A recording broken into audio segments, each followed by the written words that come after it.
Hello, everybody. This is Dearwood of Almost Cool. I am here with Math Jazz Hello. and Swarmlord. Hello. And we are continuing our Stellaris playthrough in which we are still fighting the Unbidden. But considering their strength, it's not surprising.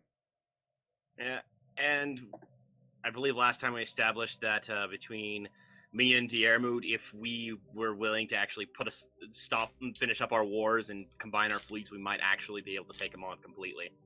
Given my sudden increase in my war, I should be able to beat it. Definitely, probably within the first hour of this, but we'll see. Yep.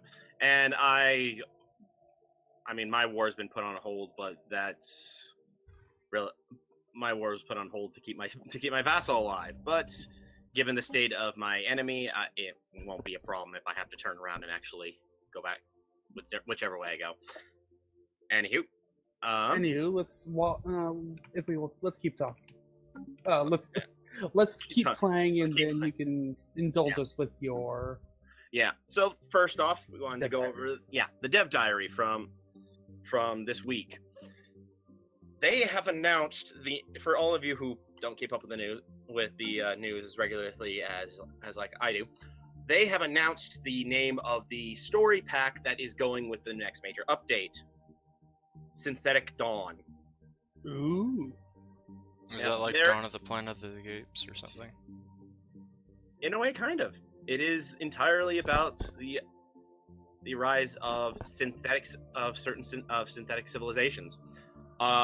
They have also explicitly mentioned that no, this is not an ETA on the release. So still no idea when it's coming out.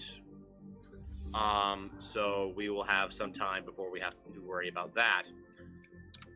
Now, the dev diary is giving the capability to start as a civilization that is a machine empire. It is not like the synthetic evolution or syncretic evolution, however, can't remember the name at the moment. It's not like when your pops go from when you follow the synthetic ascension path. They are more of a robotic hive mind. Basically, they felt that if you started off with the same abilities as the synthetic evolution, first of all, synthetic evolution would not really have as much meaning, and it would also probably be a lot more powerful than it should be. So yeah, they put in a new type of machine empire, which is basically a networked intelligence. Huh.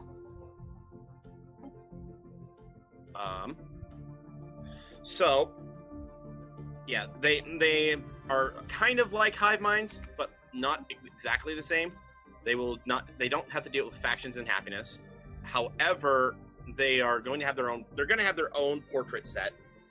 And they will have some around specific roles and whatnot, such as like domestic servants, farm workers, that sort of a thing.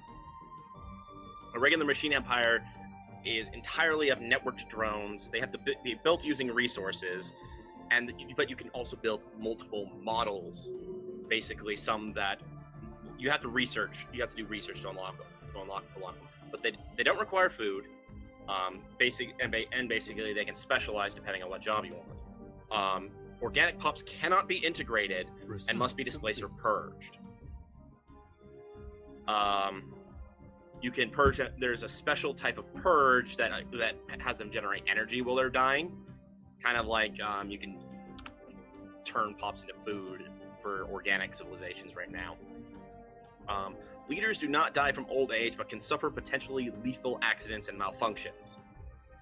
And some machine pops cannot function outside of a machine empire. They'll have new technologies and buildings that are only available to them, and they're going to be swapping out traditions and whatnot, kind of like how they're reworking for hive minds as well. they're doing that as well for these specific robotic pops. Because I mean robotic nations, because it doesn't make sense for a robotic nation to research farms when they don't use farms, right? True. They're also going to have their own unique personalities and interactions with entities like the new machine Crisis and the new machine Fallen Empires. And then they will have 3 special civics that can change how they play, kind of like how there are certain races that are or civics that are created by that create different new things. Mainly, like the main one that you think of is the Fanatical Purifier. The first of these are the Determined Exterminators, which basically they're Skynet from the Terminator series. Yep, scary. Yeah, their whole goal is to exterminate all organic life. If you notice, though, that means that they will be willing to cooperate with other synthetic civilizations just fine. And this even includes ascended empires. So if you're an organic civilization and you become and ascend to a synthetic one, they won't be trying to exterminate you anymore, unless you start taking them off or something like that. But of course, but they won't be specifically out to get you like they had been before. So they're not going to get quite as many bonuses as whatnot as a Fanatical Purifier, since they can't. There will be some civilizations they will interact with, but they will still get bonuses because they have to. They'll basically be at constant war with any organic civilization. The next one is known as the Driven Assimilators. These ones are, well, it actually has another comparison one. These are the Borg. Oh crap! They start the game with their creator species on their planet as assimilated cyborgs, and basically they use an assimilation citizenship type to integrate organics turn them into cyborgs and make them part of their population. They will basically work similar to the machines. No happiness, require energy instead of food. Please tell me. Oh, no, never mind. I'll wait a minute. We'll finish up, then I'll say my comment. You can still modify them like biological species. Generally, organics don't like them because they are inherently trying to not wipe them out, but utterly screw with them. Yeah.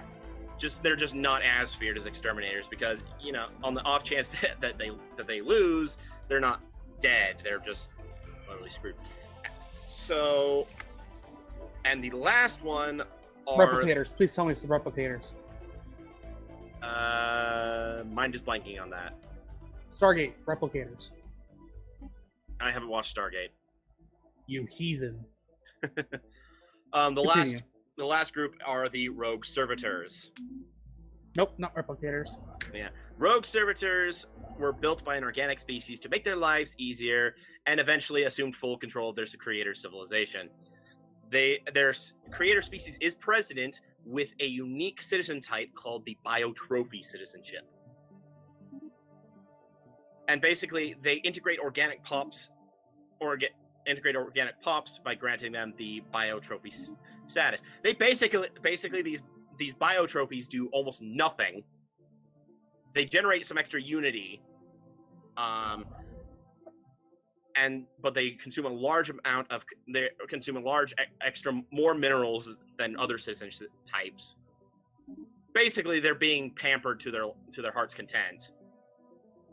Which would come in handy for certain civilizations that prefer slaves, but yeah, and so the servitors, and that's it. They function a lot like the base one, except for their goal is to integrate these organics and basically continuously pamper them. They actually get bonuses the larger the percentage of their population is these biotrophies. Interesting. Yeah, and it gives them more influence mainly, as the current setup is. It might be that it will change later on. It would make sense if there was a chance, yeah. Yeah, I mean, basically, it's along the lines of this is a work in progress. Don't take everything here as definitive as this is exactly how it will be when it comes out.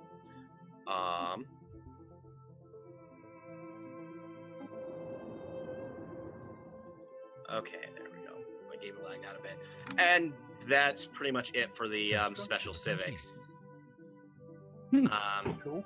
But yeah, 3 special civics, an exterminator class, one that's going around and trying to forcibly integrate organics, and one that is trying to take in organics in order to pamper them. Pamper them forever. And so there's a lot of other details and whatnot they haven't covered, and they have even specifically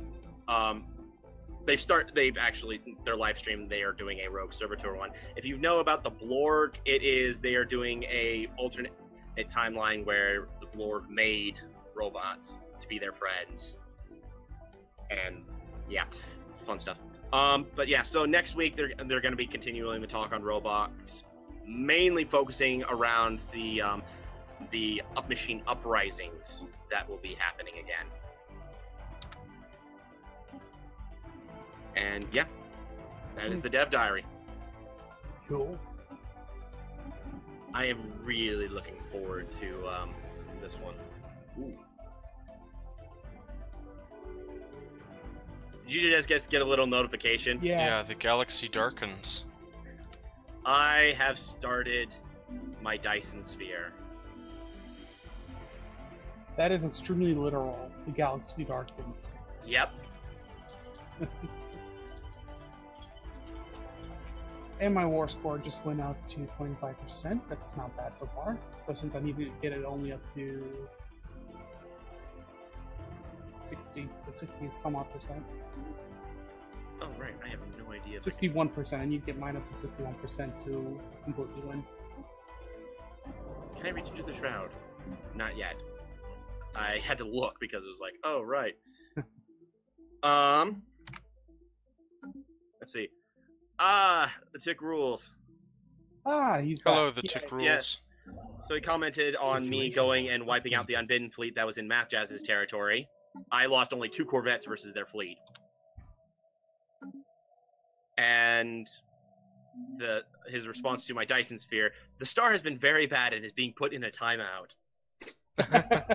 Research complete.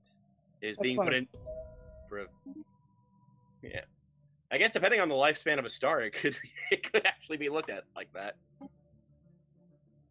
Because who knows how long the Dyson sphere will actually stick around. Anywho, so yes, I want to continue that deal. Before I forget, there we have we also managed to watch a couple episodes of Babylon 5 this week. Yeah, and we were going to actually talk about our thoughts and how we felt about Babylon 5. It seems pretty cool. I liked it. I'm curious to see where it could go. Yeah. So one of the things I actually really enjoyed about Babylon 5, and it's very rare, as far as my experience in science fiction movies and TV shows and whatnot, Babylon 5 got one thing right that very few others do, involving how to move in space. If you know, a lot of their movement and whatnot is they use their thrusters to start them moving, but they don't act like airplanes in space. That is true. They don't need the continual burn. Yeah, I mean, they do it if they want to, the faster they want to go, but when they decide they want to turn, they fire their thrusters to turn, and then they stop firing it and fire it to stop the turn. Complete. unlike, say, airplanes or whatnot, or a lot of science fiction space combat stuff where they basically have continuously using their engines the entire time. Actually, wow, yeah, I never thought about that.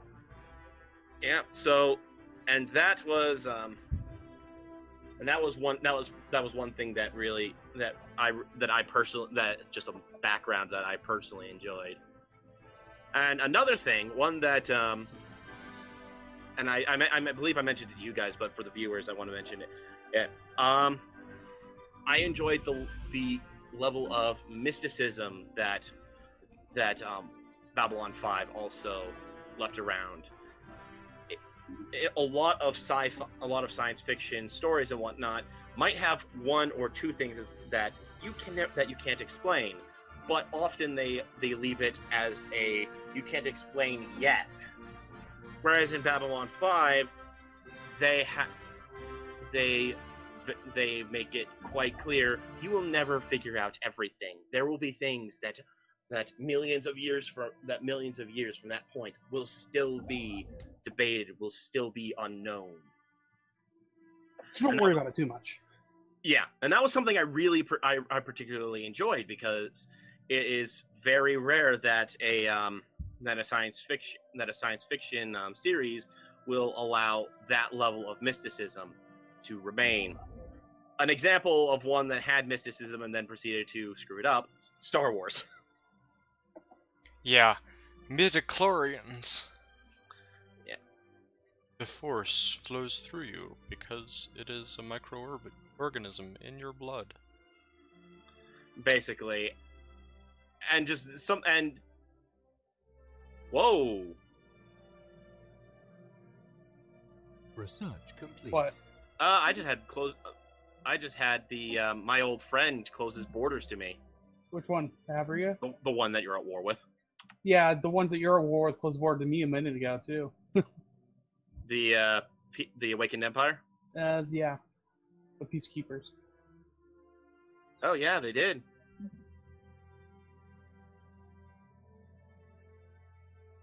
I'm not surprised, given how much I am bordering him, and how much he's started to grow to dislike me. Plus, breaking a defensive pact doesn't really adhere yourself to them. Nope.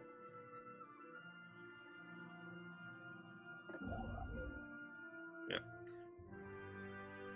Oh, so the Tick Rules wanted to mention on the Star Wars bit. He read that, technically speaking, midichlorians don't generate the Force. They are just what allows a person to harness it. That may be, and that may be an effort Within the mysticism. Yeah, it's just that that the Force was this mythical power that certain people could get, and then they started to try to explain it. And even if they didn't, and even if they left part of it out, even if they tried to go back and make it more mystical again, they still tried to explain it, and that made it less than what it used to be. And just overall, I feel like that's something that just too many science fiction series and movies try to do. They try to explain too much of the mystical aspect after making it, well, mystical. I wouldn't mind if, like if there was something like psionics. This game, psionics are semi-mystical, but at the same time they are, not, oh, how do they work? They are, well, this is what they are. We may not fully understand it, but we know the basis of it, sort of thing. Where I feel kind of what happened with the Force in Star Wars. They started turning it into just another special thing, it's a special thing about the galaxy, but it's just another thing that's in this galaxy, rather than it's this mystery.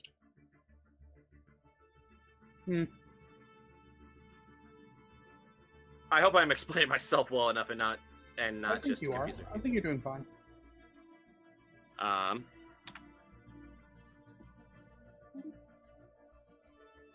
So let's see what else is going on.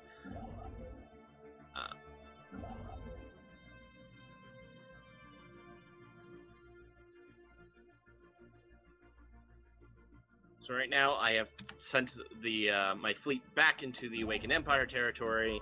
I'm going to try and win this war with him because I already know that out of all that, the only one I'd be worried about fighting in this entire coalition is the Awakened Empire, because the Awakened Empire fleets can get quite large.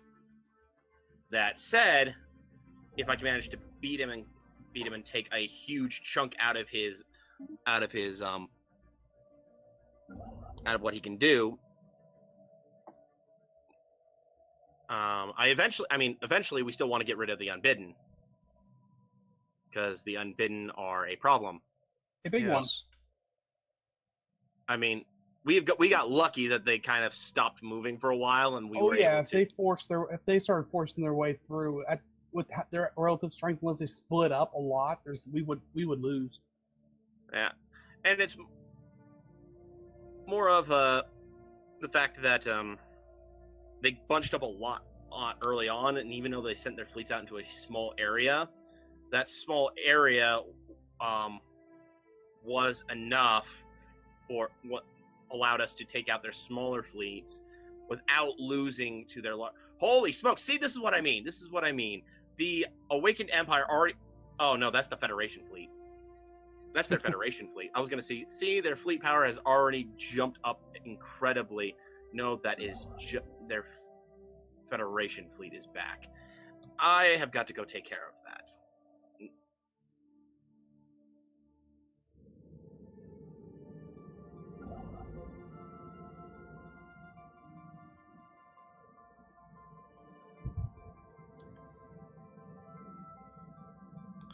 Okay, I have 11k minerals, and when I try and build a research station, it says I'm missing 90 minerals.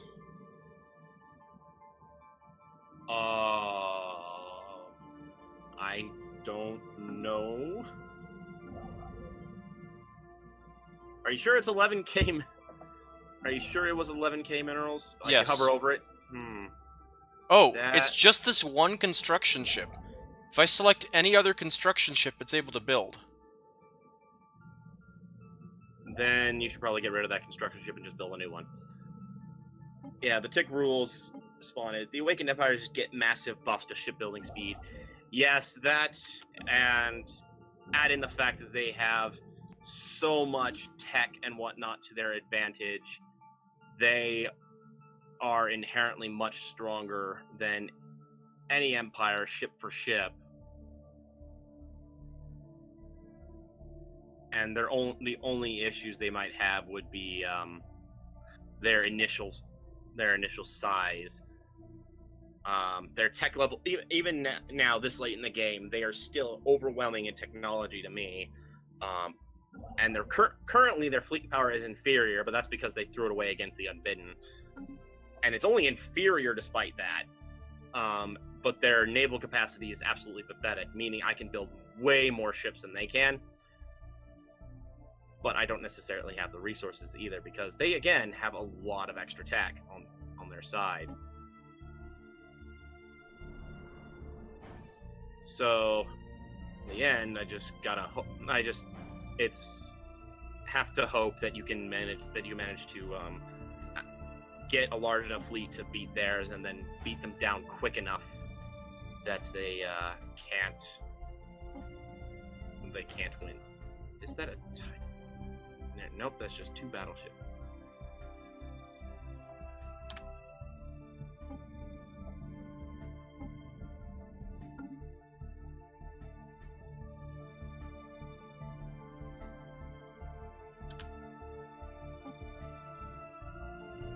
Still trying to catch their fleet before they leave. Oh, their fleet's coming back now for some reason. A major disadvantage of Awakened Empires in the long run is they do not alter their ship design, so once you find the rock to their scissors, it gets easier. That would be true. I haven't yet to see them alter it. Even when I play a modded game with a friend, and despite there being much better technologies, Awakened Empires don't actually improve their ships. Their ships remain stuck at the same tech.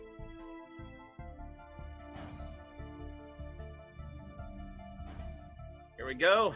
I have engaged their Federation fleet.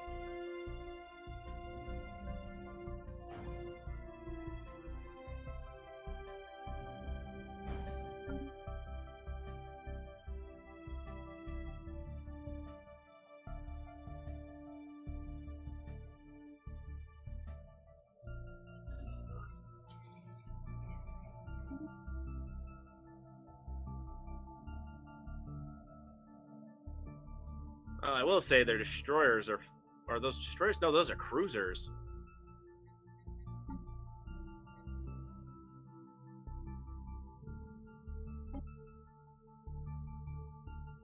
Okay, well, I mean, the one problem I might have here that I don't usually have against the Unbidden is that their 250k fleet is still several hundred ships, whereas the Unbidden, that's like 50 ships. So I'm probably going to lose more ships here than I did against an Unbidden fleet of equal size.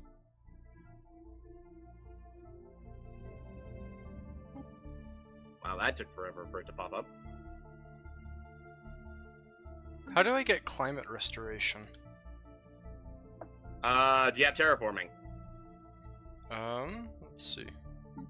If you don't have terraforming, you will not get climate restoration.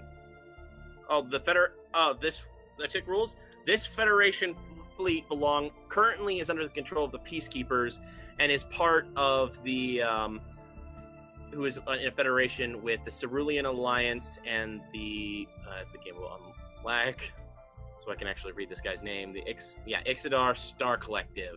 He's in a federation with this guy and this guy, who also has this guy right here as a vassal. So a significant chunk of the galaxy that isn't under the control of one of us three. That said, this is their last major. This is the last major amount of fleet power they have.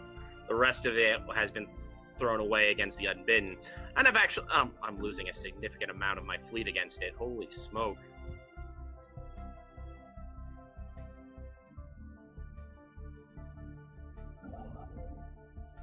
That said, it's mostly my corvettes, so I should be able to rebuild it quickly. They've lost all their battleships, meaning it will be mostly hitting the rest of their ships now. I'm still a little bit worried because most of my battleships are kitted out entirely with kinetic artillery, which is a large weapon and can't track smaller vessels very well.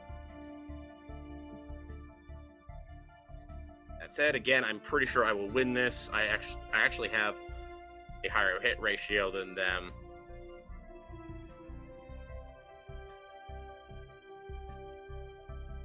And I still have hundreds of corvettes, so...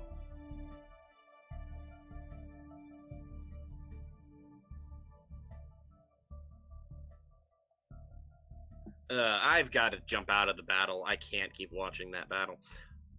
Wait, are they bringing in another fleet? They just brought in another 13 cruisers. Not all that great.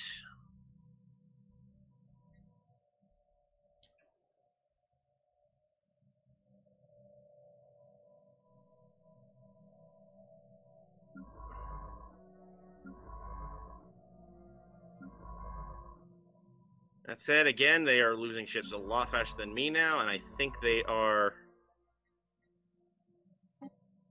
Yeah. I realize my biggest problem on this is my ships are currently kitted out with all just sheer damage and anti-shield. Bypassing and not very much armor piercing, which against the Unbidden is fine because the Unbidden don't have very much armor. But people with an Awakened Empire tech will have some of the best armor in the game.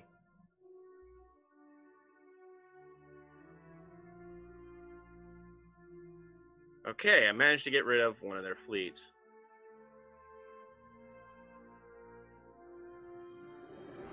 And I'm just going to...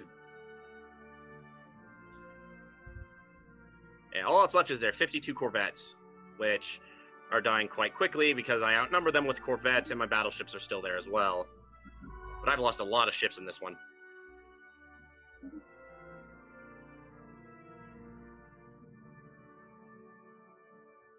I like the assist research thing.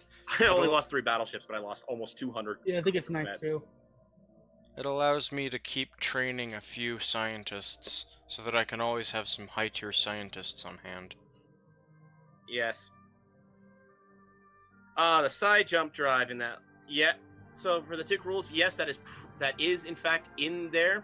However, I can also tell you that I have in fact tried to research side jump drive debris before, and it does not actually work. Unfortunately, side jump drive tech does not show up when you research debris.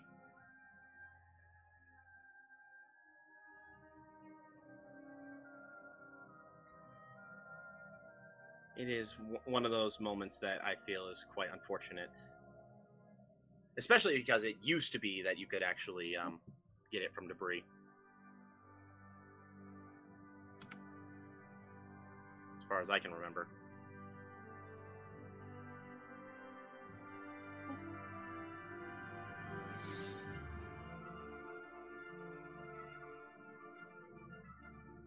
What research was that? Crystal infused plating.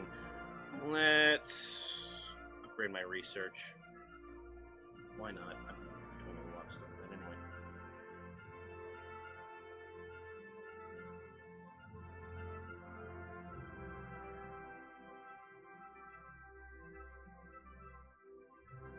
On the plus side, I managed to kill off the Federation fleet, so this guy has dropped that back down to pathetic fleet power, and they have lost their one major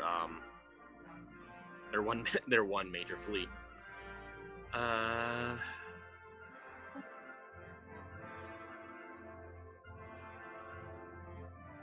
Okay, I don't know what it is about our game that lags out.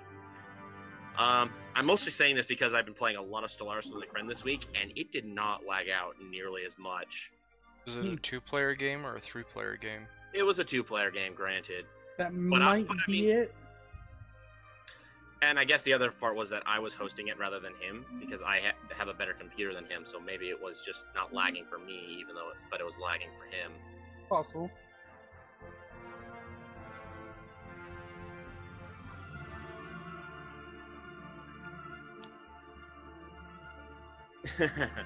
Jig rules. For having such tech, you didn't build up your research facilities much. They are lower level than is common.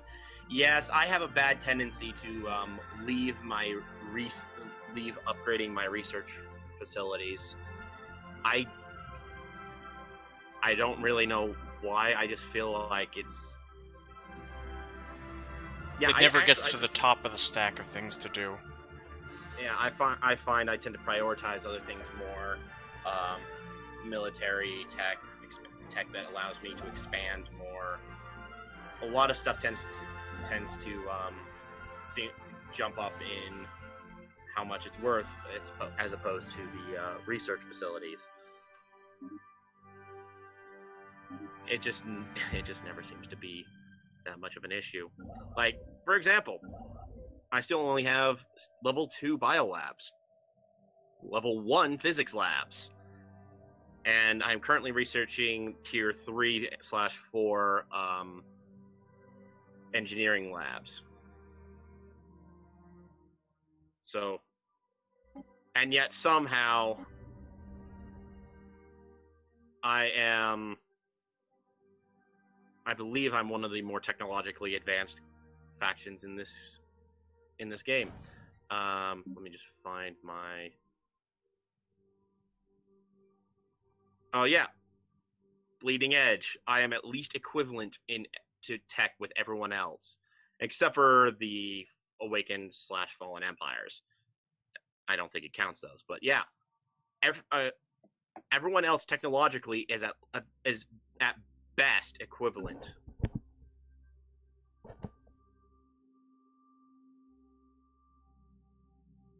Although I guess part of that, I realize part of that might be simply that if you go to war with someone and you're falling behind on, and you might not be going quite as fast as someone on tech, but if you go to war and are winning the war more often than not, you can research a lot of their war tech. So you can jump ahead a lot of technology. You can get extra points into your technology. And I guess the other bit is that I tend to always buy whenever I run into a curator enclave, I always ask for aid in research. I always try to get oh geez, it just lagged out as I clicked that. Whenever it comes to researchers, I always try to get things like Maniacal, Spark of Genius, and the like ones that increase research. Increasing research at various, generally more than specific ones. So, as for the the Federation fleet research, I should already have a science ship on the way. Yep, actually, it just arrived just now. So he will be researching debris from the 2 Federation fleets that showed up in the battle. So hopefully I will get something out of that. If I don't, then I'll get a small boost of science, not much.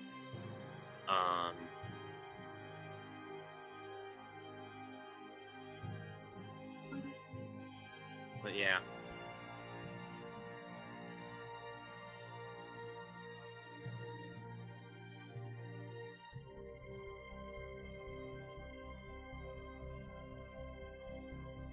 And meanwhile, I'm also trying to rebuild the massive amount of corvettes I lost in that fight. Lost 190 something, if I remember correctly, which is a lot of corvettes. That is. And yet, I still had almost 100 left by the end of the battle. Meanwhile, I only lost 3 of my almost 200 battleships, which means that the corvettes served their purpose quite well. They took the fire. That is literally why I'm building. Because I'm mainly gearing this group out to fight the Unbidden. As such, I mainly want meat shields for my battleships. Once the Unbidden are defeated, I might start researching other ships and whatnot. Well, someone at the shipyard is asking, another Corvette fleet, where do they keep going? Where do all these Corvettes go?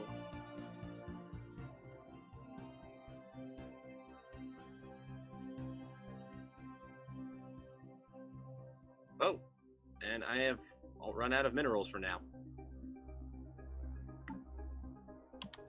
Meanwhile, the one of the members of the Federation is actually coming to help the Awakened Empire. He actually has a fleet that he's not throwing at the Unbidden. It's only 30,000, but hey, it's something.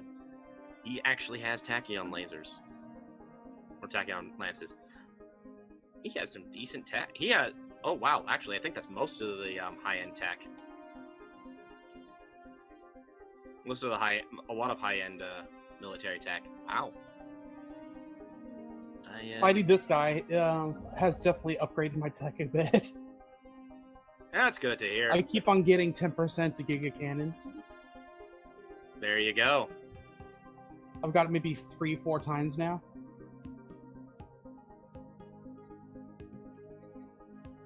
I'm working on getting particle lances right now. Awesome. With my next one, debris field, which is almost done, I'll probably finish Stormfire cannons. Nice. There's some tech. Yeah, there's some tech I am a little bit behind on. But yeah. Corvettes are quite useful, but very fragile. Yep.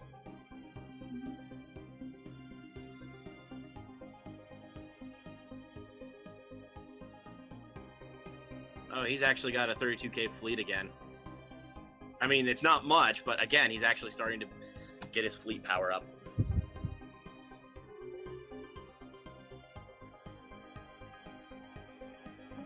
And your war is over.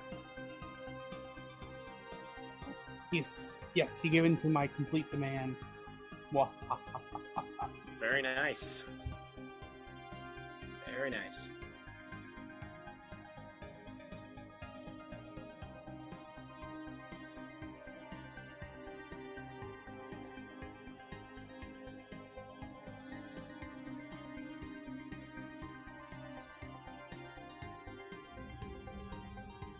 All right. In a couple more years, I will be able to reach back into the Shroud. In the meantime, I will be switching all energy credits for minerals. I'm too used to playing that modded game.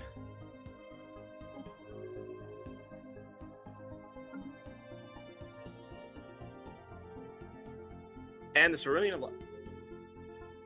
So apparently, the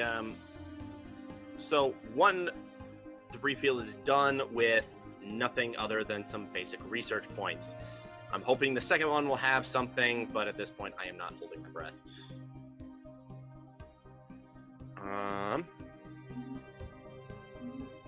After that, however, I will then probably go after another one of the planets that I was aiming to take, capture it, hope for some more war points. The Tick Rule says, I think the Awakened Empire needs to have a few planets annexed to teach them a lesson. Yes, they do.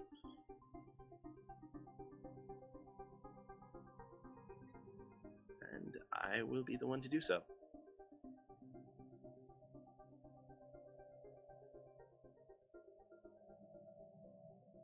That said, I don't think I will be annexing nearly as many as I wanted to initially. Why does my vassal has this little 14 Corvette fleet just holding in one of my systems up near the Awakened Empire? For some reason. It's trying to help. Can he even? Is it that he can't reach them? He has he has wormhole drives. How does fleet even get up here then?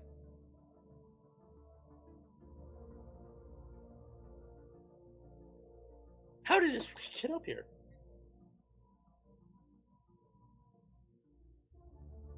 His people are actually psionic. Forgot this.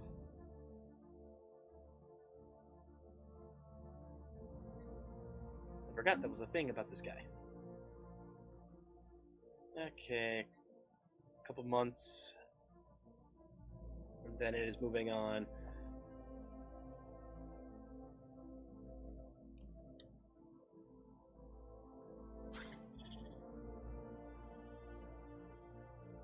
Oh my gosh, my vassal has stopped throwing fleets to the Unbidden and is now throwing fleets at one of the guys, members of the Federation here, which is not a good thing. Well, I mean, it's kind of good, as in it's pulling away some fleet power from the Awakened Empire's territory, but all he's going to do is lose his ships.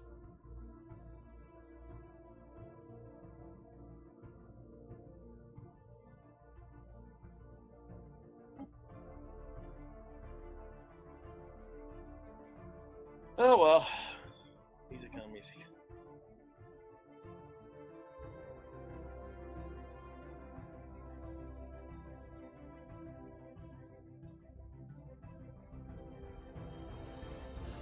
I now have over 100 Corvettes again. I'm still building several more. I currently have like almost over 50 flying to my fleet. Literally, I have I technically have like 53 military fleets because there are that many Corvettes just trying to merge with my main fleet. That's how many and how quickly I am building.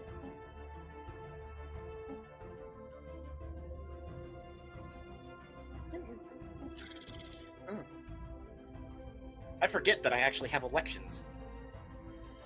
Hey, I got some progress on a single technology from their Federation fleet. Their Federation fleet had one type of weapon I have not yet researched.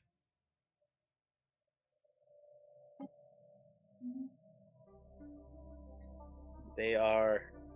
I now have some stuff on neutron torpedoes. That said, my science ship is leaving, so my main fleet will now be going after a planet I have not yet conquered. So many Corvettes. So hilarious.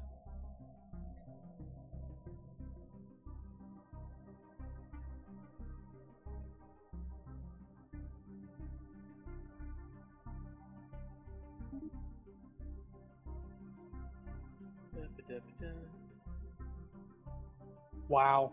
What? Africa owned these planets, but they did nothing with them, and I mean nothing. Yeah, I've noticed the AI that currently the AI is very bad at placing buildings. Once they place the buildings, they are very good about keeping it up. That said, they need to place them first. This is why actually I've started on my games not actually placing planets into sectors until I have already meddled with them, already set up the basic, at least basic infrastructure. If they're not making it self-sufficient, then at least making it so it has been worth that it is worth whatever I have put into it. But yeah, I mean, even the Awakened Empire, I can see some of their planets. Well, I can see the surface of all. I think I can see the surface of every planet as long as I've surveyed it, which I technically have survey data on a lot of area. Like, this Awakened Empire has several workers, there are several pops who are doing nothing. They are literally unemployed. Because every single planet that I have, only one of them, out of 5, 6, 7, 8 planets. Yeah, I forget the exact amount. All but one of them that I've looked at are completely unemployed. You mean the planets you just conquered, or planets that I just took, yeah.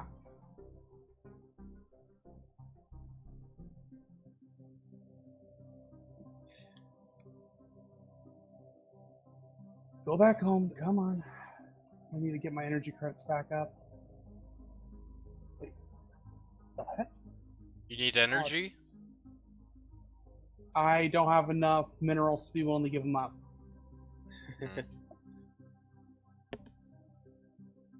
Because my income went down because all my ships were away, so it's about to work its way back up, but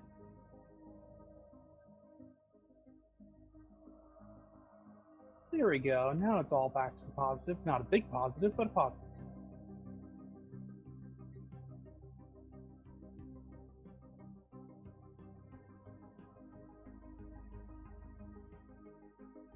Oh, so many Corvettes.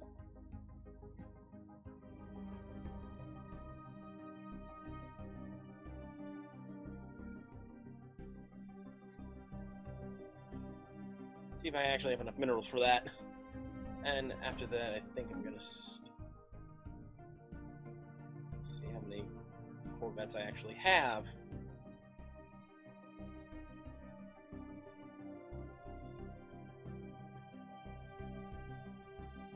End of the month.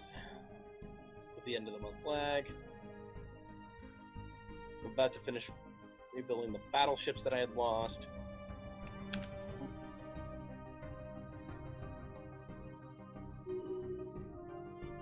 How do you get... Okay, so you have to get terraforming before you get climate restoration, right? Yes, because climate restoration is a part of terraforming. Climate restoration is a specific part of terraforming. It's allowing you to terraform. Oh, mind blanking. Tomb worlds. So if it's allowing you to terraform 2 worlds, why would it give you the technology to do that before you have the technology to terraform at all? Okay, now to get terraforming, what tech do you need?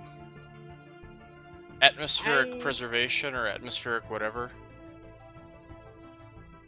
Terraforming, I don't think needs that. I think that was actually, that's actually a tech that's I think you need that tech for the Tomb World climate restoration, but I think that's the tech after. That's a tech that allows you to terraform from one class of planet to another, like from a hot planet class to a cold planet class. So I still think you need. So if you have that as an option, I think you want to grab that. I've taken atmospheric manipulation. I have it. I just apparently can't then terraform. You might want to experiment with what you have in what kind of scientist you have in your society section. I believe terraforming, climate restoration is under the New Worlds category. So either Spark of Genius, Maniacal, or New Worlds is a likely choice.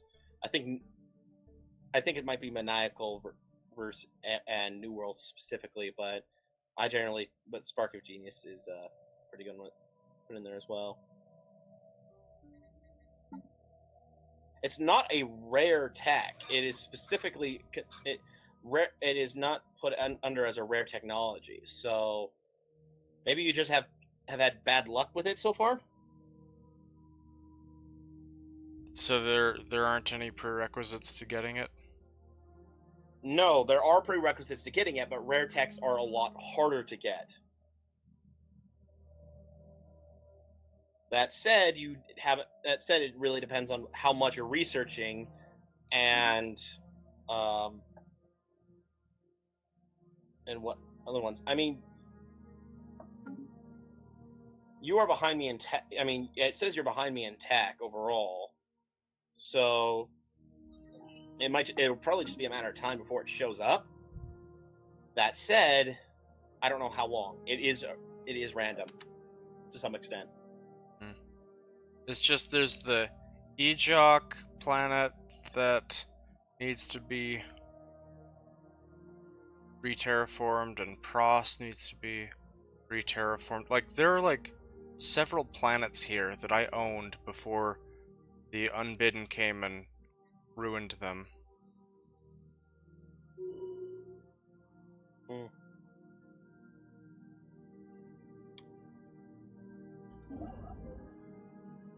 Is there something that's causing me to lag? Because, I mean,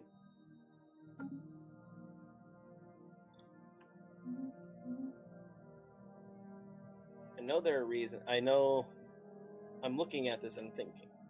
I'm wondering, why am I lagging so much?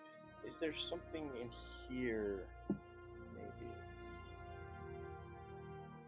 No, I don't have anything open other than what's necessary for this. I don't know. Maybe part of it's just being in the same system as my fleet tends to lag me out. Because, because there's just so many ships in there. And I guess part of the problem is since I'm not, it might again be partially who's hosting the game versus, and I guess I don't know if I think it's still trying to connect through the internet, so it goes out to the internet like back end rather than. Yeah, we could try having you come in from the internal IP address. Well, still don't know about that yet. Still need, so we'll figure that out. We'll try to figure that out before we start a new game.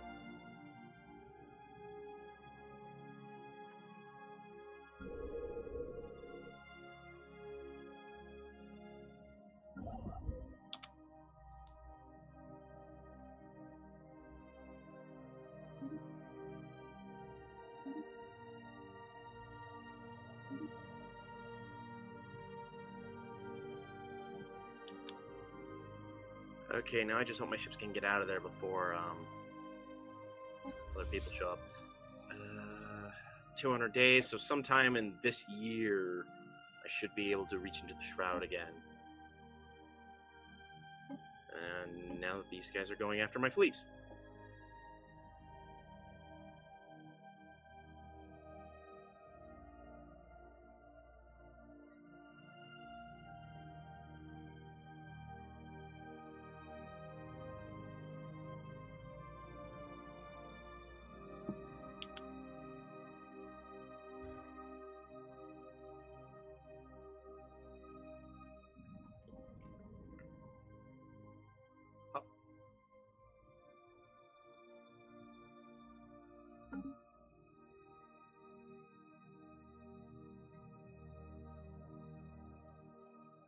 So,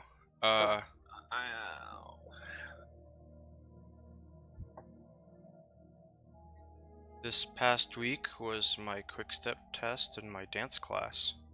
Oh, how'd that go? I got a B. Just sad. It's still pretty good. I think I just lost a battleship because it tried to phone my fleet. I'm not going to be able to get it out in time before it gets murdered.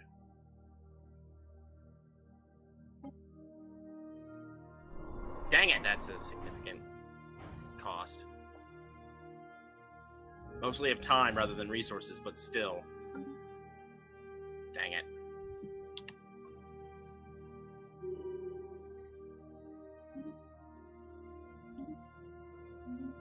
I need 40 more points before I can send these demands.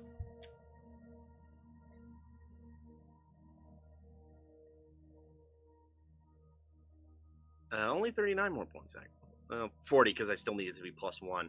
The length of the war is actually still giving me some bonus to it. So.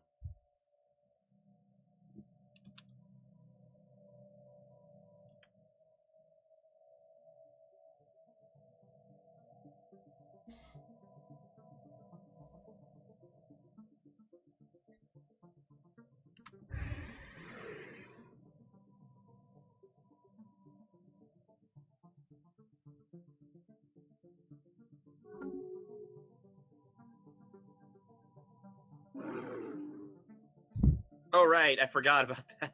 I forgot you'd renamed your civilization the Mushroom Kingdom. Yep. It's funny. The tick rules. Planet killers are not actually a part of the base game yet. They have, I believe the devs have said that they want to include that in the future, but they currently do not have them. There are plenty of mods, however, that do include them.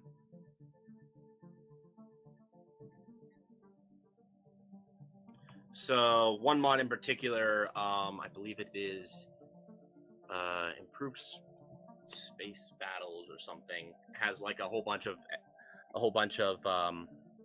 techs and whatnot included. That includes a very long tech chain that eventually leads to planet killers and other super weapon ships. There's, I believe, one that is able to blow up a star. There are some that can annihilate, actually entirely destroy planets. There are some that, instead of destroying planets, they basically disassemble the population on the planet. There's a lot of They have several different, basically super weapon type ships.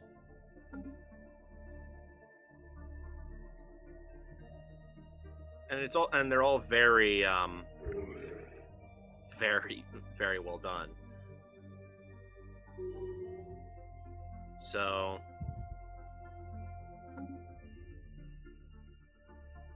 if you want planet killers at the moment, you need to go and check out some mods for them. Planet killing is unfortunately not something you can do just yet. That said, if you do go around blowing up planets, you're going to want a way to be able to create livable space for your own empires at the moment, because you don't want to blow up livable space without actually making sure you have livable space for your empire. Especially when you take into account that livable space is also currently the only way to win the game. Well, okay, I guess you can also dominate all the other empires, but...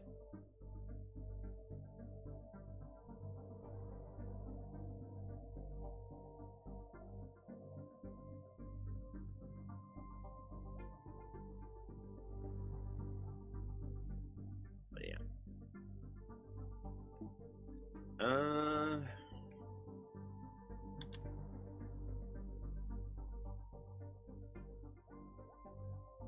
I have 2 Uri that live in my empire. Oh, they must have gotten around because do I have a migration treaty with you? I do. Never mind. That would be why.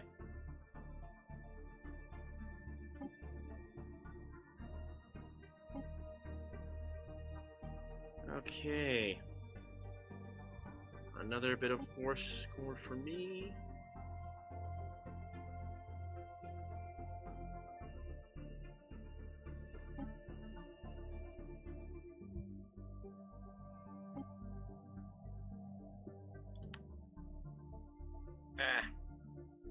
Lag spikes. Not all that fun. Where's my transport fleet? You are right back there.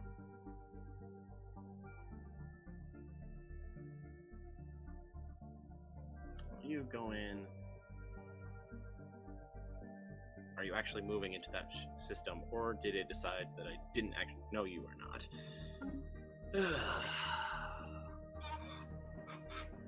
There we go.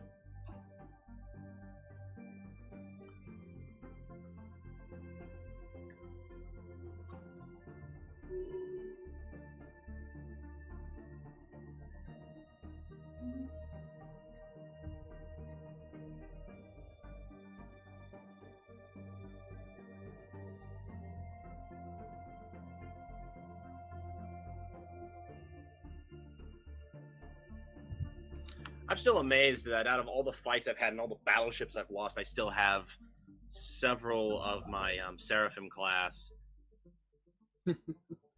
my carrier class, the one that is not actually all that well optimized for fighting the Unbidden. Mainly because if I did optimize it, it'd basically be a clone of the Archon class.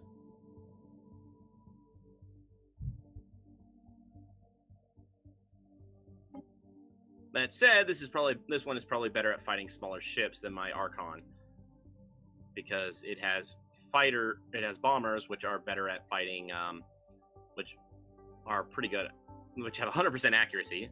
It has several small and medium weapons, which are fairly accurate.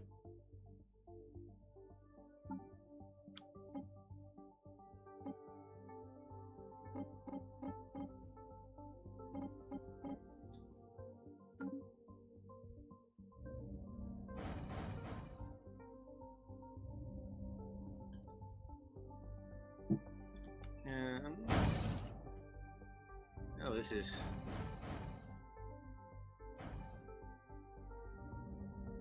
a little boring.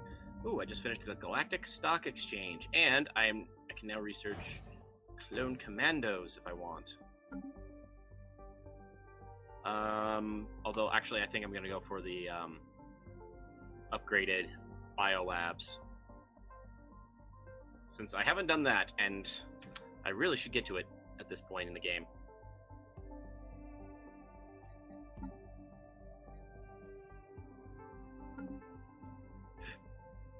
I can see in that system, and there is nothing in that system.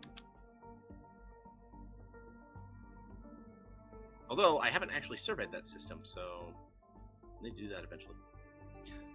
So I know this is going back to the an old conversation, but Please, we don't have much to talk about. We haven't had much to talk about at the moment, so please. Yeah. I was just What I liked about the Babylon 5, the 2 episodes that we watched, the first 2 episodes of the series, I liked the political focus. It reminded me a lot about the beginning of Battlestar Galactica, because in Battlestar Galactica, for the first little bit of it, you had a real feeling of there being different political factions with different interests, and I think that Babylon 5 had that too. We had the conflict between the lizard people and the Transylvanians in the first episode. The Narns and the Centauri. Whatever.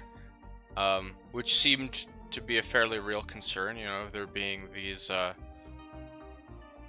animosities between the two people for a long time, and on the one hand, one nation attacked unprovoked on the other, but on the other hand, like, is it really unprovoked because of all of the history between the two nations? And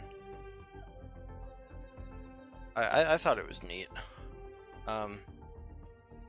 Although the Transylvanian guy looked a lot like the grandfather from the Munsters. Might have been the same actor, I don't know. Might have been. I haven't paid much attention to that. No, so... it couldn't have been, because Babylon 5 was like in the 2000s, right? Or in the 90s? I would think Maybe. at least, I think at most the 90s. Which side is at most? Babylon 5 started... That was in the 90s. Because season 5... Well, season 5 was in 1998. It started in 1994. Okay.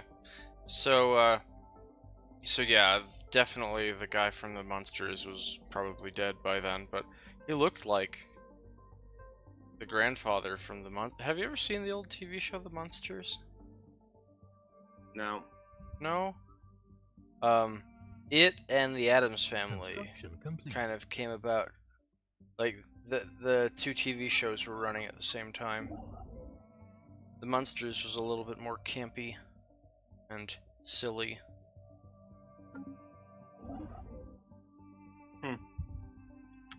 Neat. So back when we just started this, the tick rules said clone commandos are probably the best army add-on, but do you need them? As for me, no, I don't. I have Psy Warriors, which Psy Warriors are inherently. I feel like the only time they're not broken is when you throw them against robotic robotic warriors or robotic armies, which robotic armies aren't built very often by the AI. I lost 2 battleships in that fight? What the heck?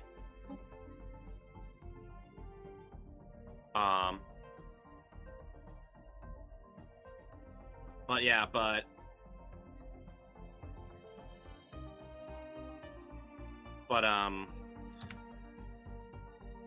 add in the fact that usually by the time I land armies, I have my fleet's in the area and blasting. Remind me, how do you uplift? Uplift? You have to have the Science uplift ship? tech. You have to have the uplift tech, and I think you actually have to colonize the planet that the Okay, faction that is would. on. Thank you. That answers my question. Just make sure that your policies for pre-sentience there should be. I think there might be a thing for pre-sentience on there. Uplift is the wrong word. They're primitive. They're primitive. A primitive civilization. Yeah. You need to build an observation post. I'll worry about that a little later. I noticed I had a primitive one right there. I was like, oh, what can I do about that? You can uplift them. Usually, you can get some extra society research off of them. You could try to uplift them into a vassal. Try to infiltrate them in order to get a new planet. It really depends on what you need, what you want, and what your government will allow. Mm-hmm. Because if you're a xenophile, chances are you're not going to be able to go and infiltrate them to conquer them. Too bad.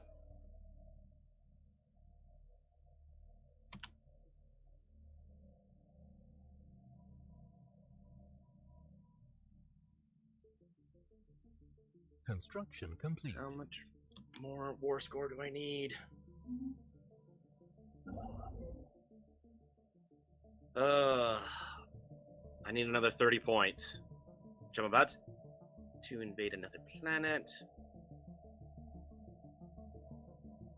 How's the Unbidden situation going? It has not changed since I last saw.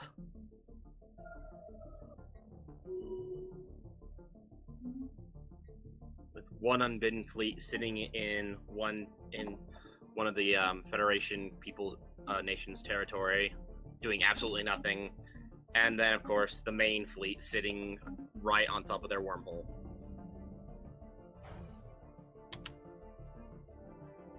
Ugh.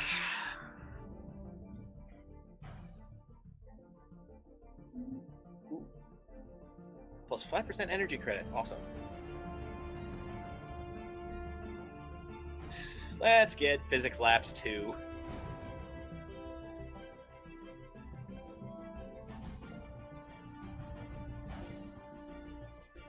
Oh, right. Forgot amid the conversation, I can reach into the shroud. Attempt to communicate with this presence. There's a presence. I have found my first. I can try to form a compact. As we reach out for the presence, we sense a great hunger. The presence wastes no time, not words. It is the eater of worlds, and it wishes to devour us. Only some of us, though, no more than we can spare. In exchange, it will grant us great powers. It will teach us its hunger, its rage. It will shape them into psionic weapons that can overcome any foe. If we only let it feed on us. It sounds impatient to begin. Yeah, that sounds bad. Man, you're gonna do it, and you're gonna be a terrible person for it. There will be a price to pay. However, if I do it, I will gain a covenant with them, which will give plus 15% fire rate and plus 30% army morale. Ooh, that's not bad. I'm gonna do it. You're a horrible person, but I don't blame you. It is done. We have formed a covenant with the Eater of Worlds, and already the effects can be felt in our army and navy. Our soldiers now fight with a ferocity that borders on savagery, and even the very weapons of our ships somehow seem to hunger for the deaths of our enemies. Undoubtedly related to the sudden and mysterious disappearance of the entire population on a city in one of our colonies, its people taken by the Eaters as its promised tribute. It seems a small price to pay, assuming, of course, that the Eater won't get hungry again. It probably will. Oh, it almost definitely will. Wait, what city and what planet? I don't know. Oh, it just like randomly picks one pop and eats it? That's what it seems like. Yep. So randomly, on one planet, I lose one pop. But in return, I now fight I now am a much better at warfare. Yes, you are a much better at war. But you're also a horrible, horrible person. But I don't blame you.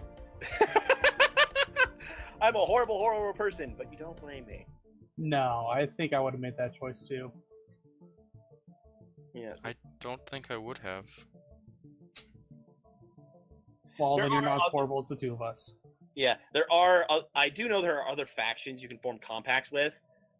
This is just as a militarist nation. This makes the most sense. This makes a lot of sense to me. I know that there are other ones that and there are prices to pay for whenever you make a compact. I think the Eater of Worlds is both. I think the Eater of Worlds is more direct in that you just straight up lose a pop somewhere.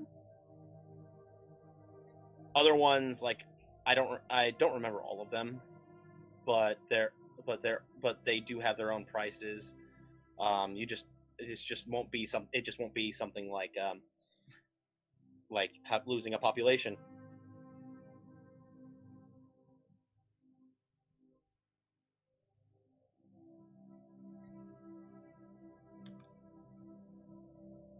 Okay. I need 23 more points. And I'm just keeping an eye on the Unbidden, just every once in a while looking in and making sure that nothing is going wrong over there. I am keeping them contained.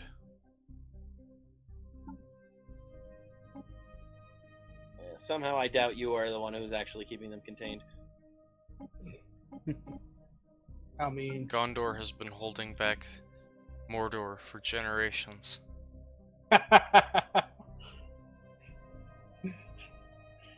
Well, it might.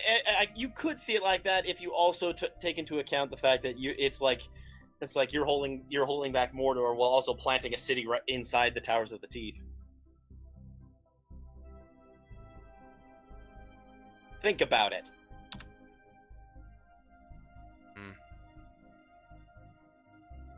Because you're the one who's continuously colonizing planets right next to them.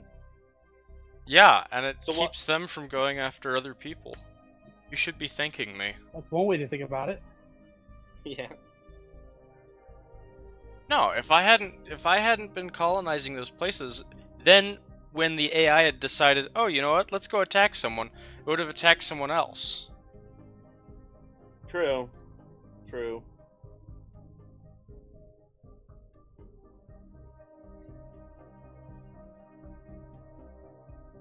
I have paid dearly to keep this, like, and their influence has been shrinking too. They only have three systems in their territory now. Not that actually matters to them.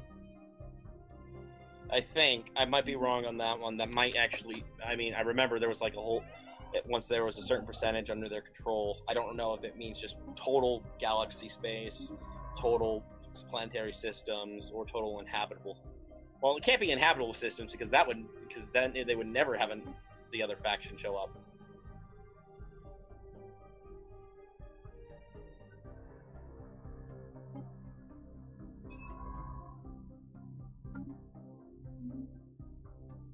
Okay, time to go after another planet of the Awakened Empire. Just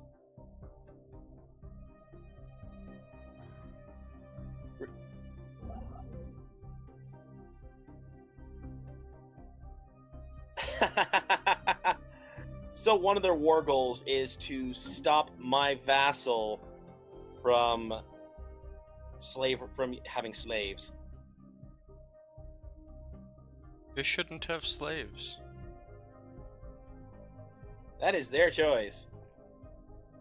But it should be the slave's choice.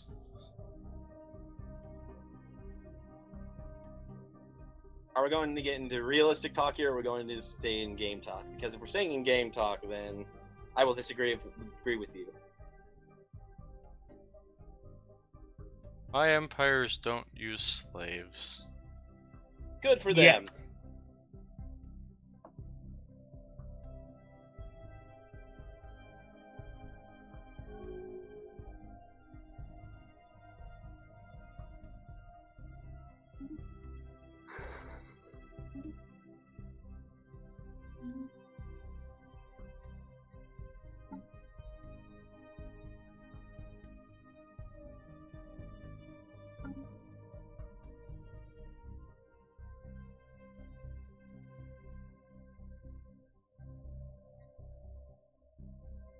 Oh, this is a xenophobic one, isn't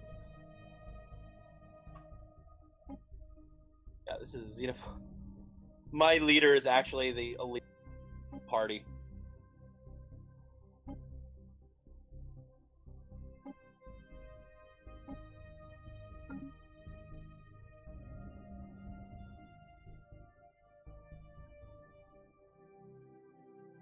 So my current, my High Inquisitor is actually the leader of the xenophobe party.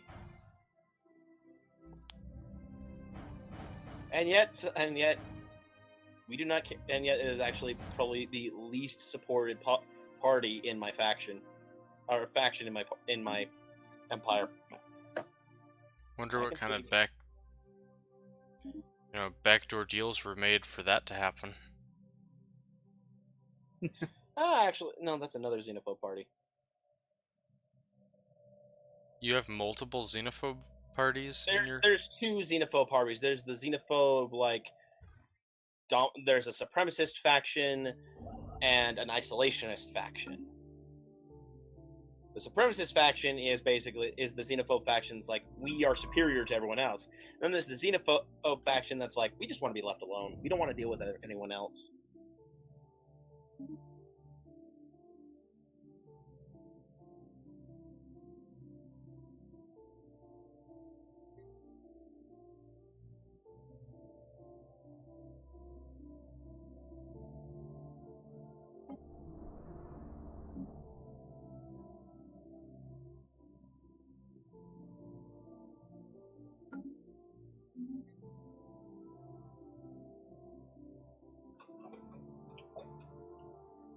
But yeah, my spiritualist faction is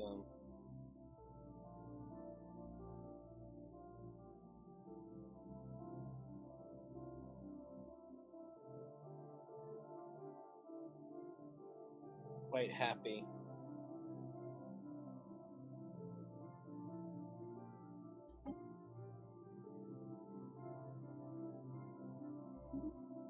Actually, my xenophile faction is quite happy with me.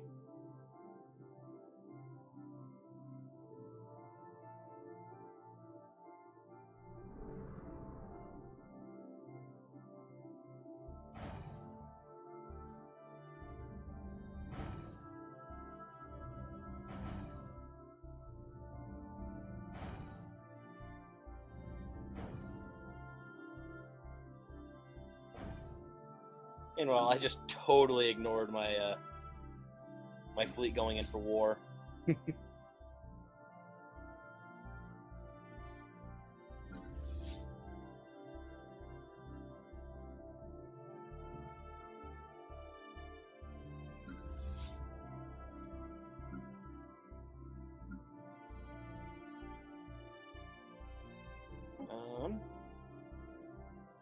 I now have a galactic stock exchange. My mineral income, my energy credit income has gone through the frickin' roof. And by that I mean it's nearly doubled since I last actually paid attention to it. It was like 700 something. Now it's 1.4 something, 1.4k something.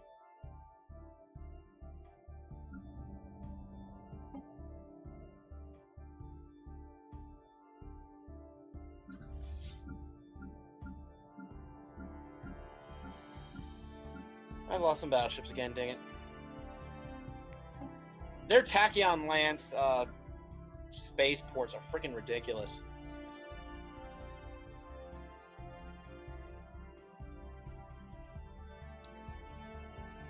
By that I mean, I think they're actually more dangerous than their outposts, despite their outposts having a higher military class.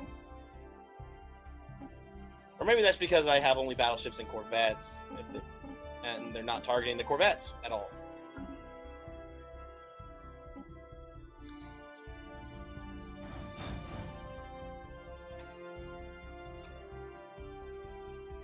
There we go.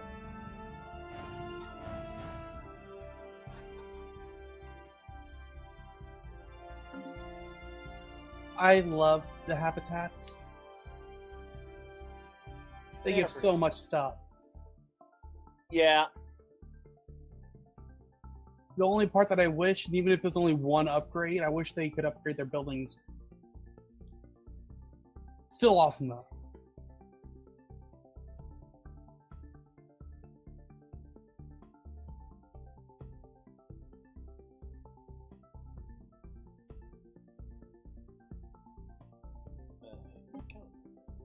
Yeah.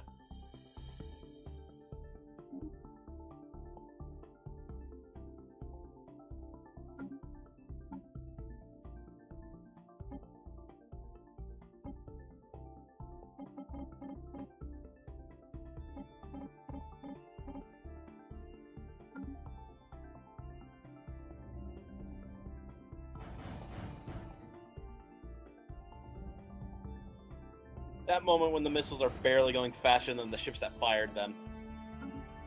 I'm not even joking. My corvettes nearly go as fast as the missiles they shoot.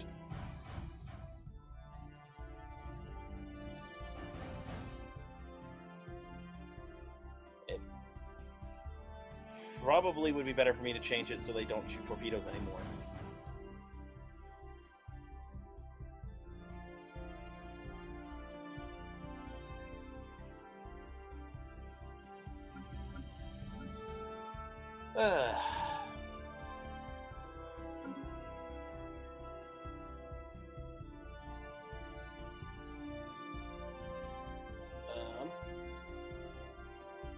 Oh wait, I'm wondering if part of that is not just because of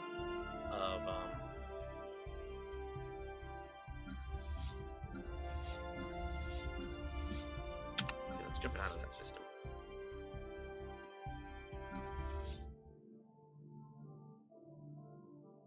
Where's this? No, it's not actually done yet, so my energy income is just gonna start flying.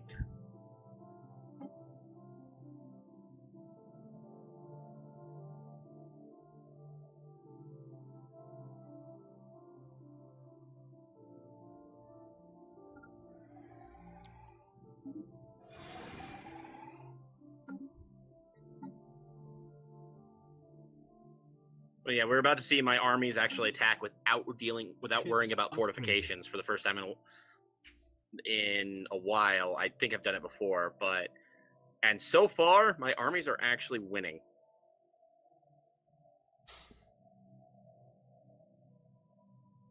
Yeah, my armies are winning the fight on this planet while dealing only I think 2% of their potential damage. Or is it 1%? It's only 2%.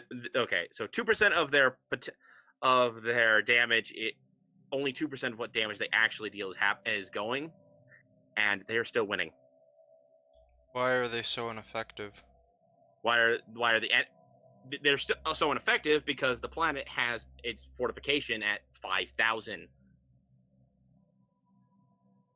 So the planet's fortification bonuses are at max. So I'm only doing 2% of damage, but I'm still winning because my armies are just that powerful. And then when my fleet actually gets involved, it starts increasing the amount of damage my armies do, and then they start dying a lot quicker.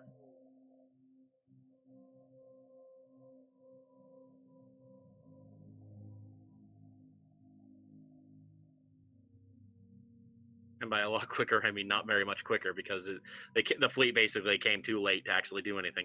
And it doesn't. And I mean, part of the reason that makes my army so powerful is that when enemy morale breaks, they deal only a fraction of their own damage as well. And that's what psionic warriors specialize in. They deal a massive amount of morale damage, which actually I don't think morale damage is.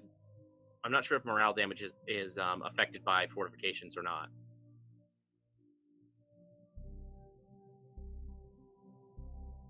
And yeah, they've lost some armies now, and dealing twice as much damage to them as I was at the start.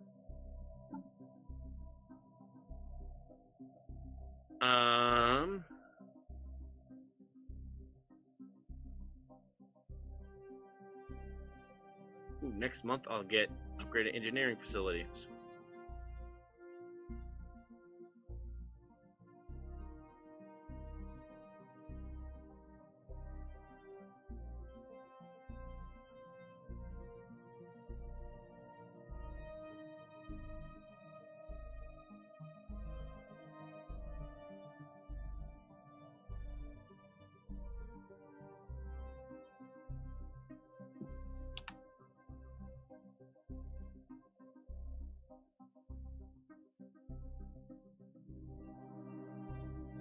Okay, how many more points do I need? Like 14 more points.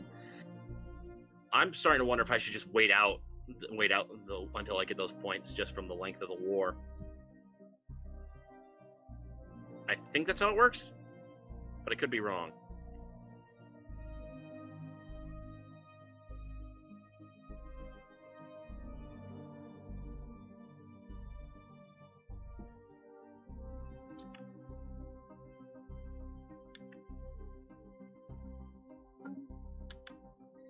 They only got a couple more planets anyway. Maybe I'll just keep going after them.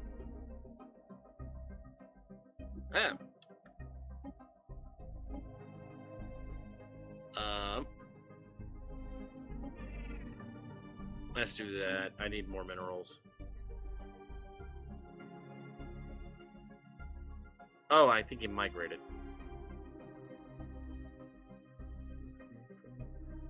Seven. How many points did I ask for? Research complete. 1, 2, 3, 4, 5, 6, 7, 8, 9. You don't want to give me everything I asked for. Although he's willing to give me the main ones I wanted. Let me see. The game will unlag. I might just take this guy on his offer. Which are the two that I need? Those two. I'd get everything in there. There's those. I think I'll take him up on his peace deal because I just don't want to. Because I'm fine with this. I could go on and win more, but I mean, I got the main stuff I wanted, which were his main military planets.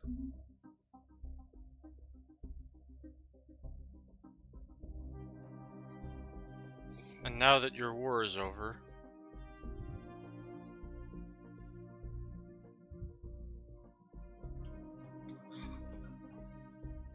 you can go after the unbidden. True. Would you like to rebuild up your fleet just a little, or do you think you want to? My fleet's actually practically how it was when I started. My fleet is not very. Wow, the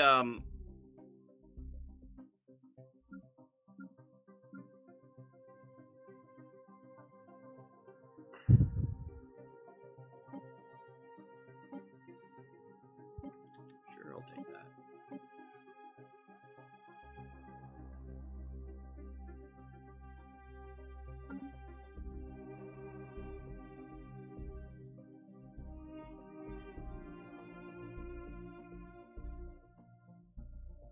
It's not for too big of a reason, so if you want to start pretty quickly anyway, I'd understand. But I would like just a little bit more time so I can get my what's it called? Corvette number back up. No worries. I mean, I've still got a few things I need to take care of. Repairing ruined buildings.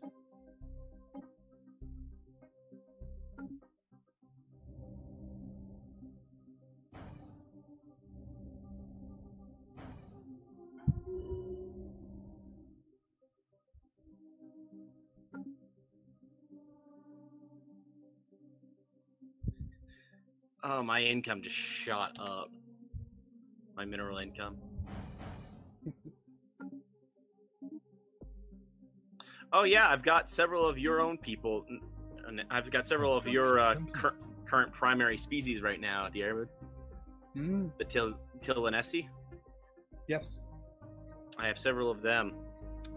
Plus, I have the preserve, which I need to rework anyway because the preserve is an absolute mess.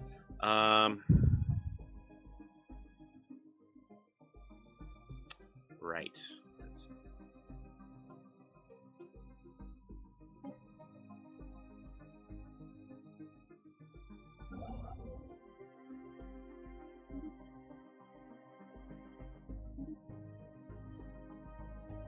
Do they already have one? No, they already have one.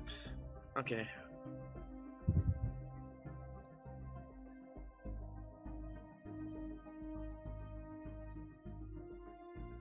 Is that with a temple?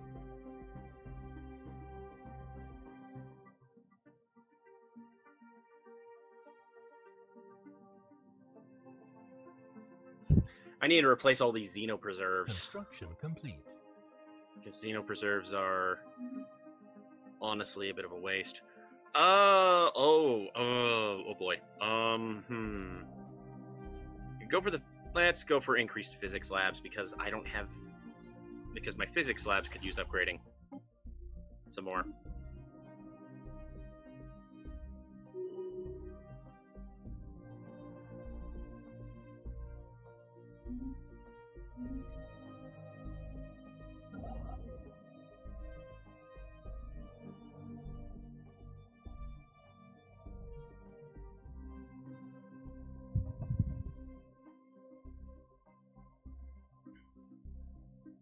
see. There was a. Okay, we got that one. That energy from minerals, food, 2 food. So no, let's replace that one with this.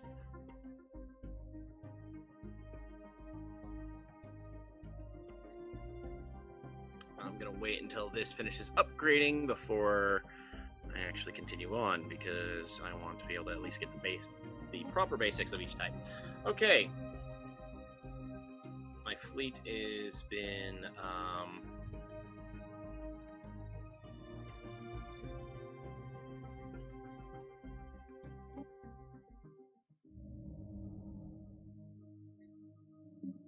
there we go.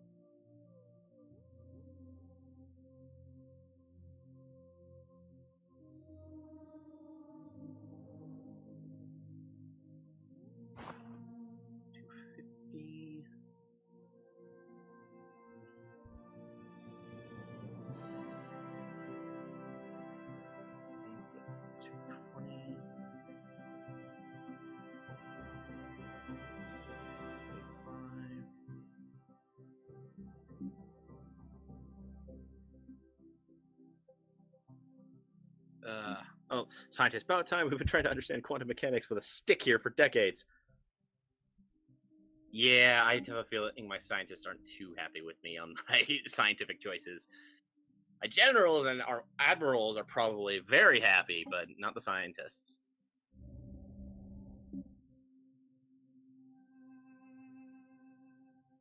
I'm earning over 2,000 energy a month.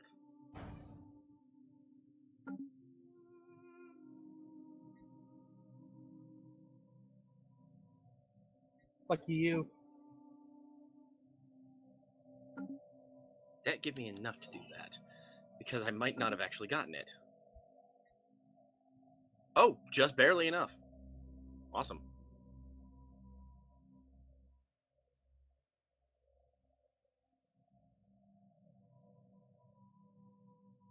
So what did you guys think about the conflict between the in the second episode of Babylon 5 between the people who Minbari and the Soul Hunters? the Soul Hunters and the Minbari. Well, it comes down to partially ideologies, what they believe. Yeah, I mean, And it's interesting to me because it's not just a combination of what their faith is, how they actually actively went against each other to stop it, you know? Yeah. So for the listeners, what happened are there's this species called the Soul Hunters, and they go around and they have a way of preserving the personality of a person after they die. They have to be there at the moment of death, and then they can steal what they call the soul of the person from the dying body. And the Minbari believe that this prevents the soul from being reincarnated, and so they're strongly opposed to this. But the Soul Killers believe that this process is the only way to preserve a soul, that otherwise the soul just dissolves. And so what exactly is being preserved is kind of unknown as well. Yeah. Because it has memories, you know, it has information and memories from the person while they were alive, but is it really a soul? You know, like, it seems like strong evidence that something like a soul might exist, but then again, one of the doctors says, well, you can also, you know, set up computer programs that will act reasonably like a person if you have a good enough programmer. So yeah, and so wait, where do I have this Beldross? I have a Beldross in my empire. Right. Anyway, personally, I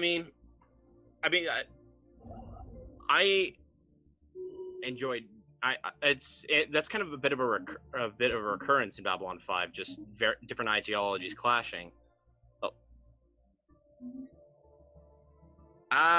The Tick Rule set mentioned he has all the Babylon 5 seasons on DVD, and he remembers that they add on another layer to that issue later on. And I actually know what he's talking about. I also have the Babylon 5 episodes, and I've seen the series, I think twice, maybe 3 times, but that I might just be remembering the first time I went through it. But yeah, I believe I know what he's talking about. For the sake of Math and Diermud, I won't spoil it because I want them to enjoy it. But yes, there will be more addressed on that sort of thing at a later time. So They didn't even have a good insult. who insulted you? The Avariga. They said, the Mushroom Kingdom deserves nothing but contempt. Could have found something more clever to say, couldn't you? There was one that was really good. Are you in great physical pain, or is that your thinking expression? Yeah, that's a good one. I don't know if I've had that one before. But, like, the one where it's like something to the effect of, we had to turn off our view screen because we got physically sick from seeing you. I think that one comes from might come from a xenophobe. Feels like it could have been, yeah. Doesn't mean it isn't a good insult. Oh, agreed. Yeah. Or- I mean, there are other ones as well. Like, for example, you can see the insults before you actually send them. So, like, I'm looking at the insults that I could send you, Matt. And for a nation that has embraced science and materialism, the Mushroom Kingdom is remarkably primitive. Is it due to bad luck, or are you just stupid? Burn! So, yeah. I think they just had to put out some generic ones because they could put in every interaction, but there were some really great interactions. And I mean, there's one that it always kind of makes me laugh a bit between just based on what your species looks like. More or less, basically the species that don't have clothing can insult the ones that have clothing, and vice versa, about the fact that whether or not they wear clothing. Mine? Okay, so if I insult you, the option that I see, it says, can you tell us more about that silly religion you're so fond of? We could use a laugh. Oh, Yeah. I just found the thinking expression one. Yeah. That one, We I think consider the Yuri Covenant to be one of the great accidents of the galaxy. It never should have been. yeah, I think that one's also a generic one. Whoa, it says that you're hostile toward me. Yeah, that's based on what the AI would be like. All three of our nations, if they were played by AIs, would have turned on each other long ago. A combination of how close our borders are, of like being very close on borders. In case of you, Math, you and I mean, I started off as authoritarian, and I still have several authoritarian functions. And I'm a fanatic spiritualist. You're a fanatic materialist. Diermud, you're also hostile with me, but I think that's I think that's more just because I've been a major galactic threat. The Tick Rules has his own personal insult. Has an insult he would have liked to have seen for the Mushroom Kingdom. Would you prefer to be served with pepperoni or ham? That's good. Pepperoni. Whoa. Oh, I was like, why was the Unbidden Fleet suddenly not? Why were both the unbidden fleets suddenly in the Kuma system? I'm guessing with the war over, people are now throwing all these wars over, people are throwing their fleets back at the unbidden again. Ooh, which reminds me, since the war is still not, since open borders last for a period of time after the war, I could go after the smaller unbidden fleet while it's currently away from the wormhole. Although I might want to make sure that I don't come in right on top of it.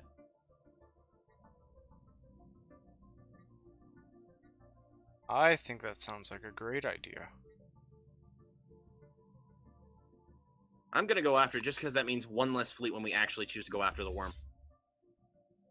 We might actually see the end of the unbidden. If not on this episode, then next episode.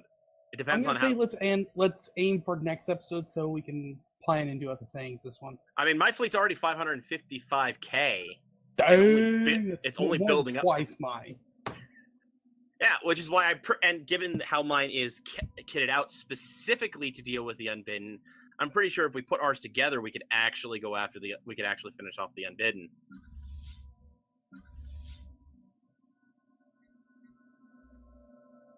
But are you just trying to get? If you want to try to end it this episode, or depends. I mean, on one hand, I'm pretty sure that no one will be declaring war on me anytime soon. If only because, among other things, there are that I'm extraordinarily powerful, and that not many people have good fleet powers anymore. And the one that I'm really worried about, the Awakened Empire, is in a peace treaty with me at the moment, which would give me plenty of time to rebuild my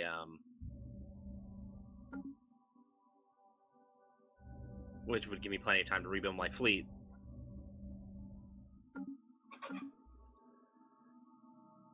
Sounds great. My fleet is gathering right now. How big is it? Well, I had to rebuild everything from zero. Okay? Because last episode, my fleet got wiped out. But I have just over 50k right now. For having your fleet wiped out, that's pretty good. That's not too bad. Mine's at 245k. Yeah, I mean, with what I currently have building, and the air mood, what you currently have, we'd be about 800k, and with me, and I mean, my ship designs have punched out fleets that are twice as big as my own. Construction. Or And a couple my hundred. Defenders of the Galaxy. Yeah, you can punch above your weight class against the Unbidden as well. We could probably take them out this episode.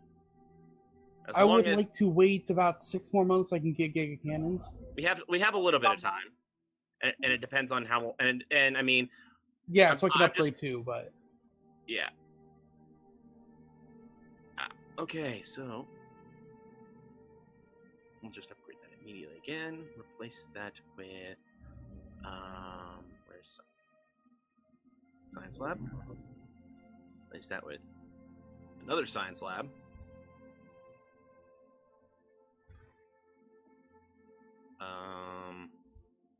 Head and build a farm.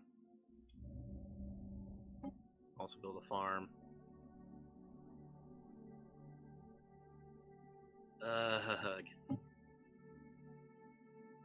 Place. Let's put a processing plant there.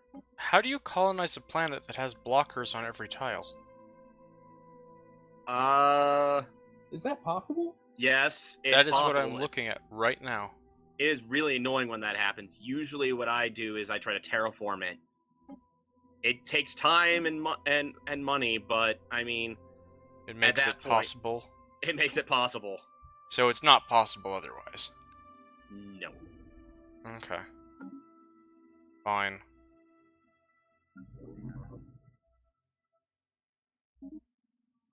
The tick rules add, it will be brutal, but I think you can handle the Unbidden. There we go. We have... We have the vote of... In that case, I think it'd be better to wait till it's not going to be as brutal for us. Because it'd be probably smarter to make sure that we're not going to just get slaughtered by the next person who decides to try and fight us. Who? Who would slaughter us? There are only 3, like, beings that could match any of us. I mean, all we would need to do is either join a federation or sign a defensive pact, and then suddenly we're untouchable because we're all. Actually, we'd win at that point. If we signed a federation right now, we would win. Right, I forgot about that. If we sign a defensive pact, though, then that means we'd be capable of holding out. Right, my fleet I think is ready to go and take on the other one. If lag, come on. Click the wrong spot.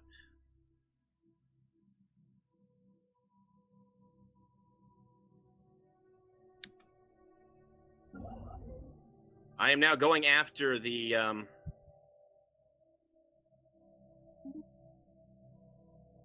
unbidden. How fast do the unbidden replenish themselves? Giving you more time also gives them more time. That is true. However, they have slowed down a lot, and it seems like they at the most I've seen it, and I'm not positive on this, is like once every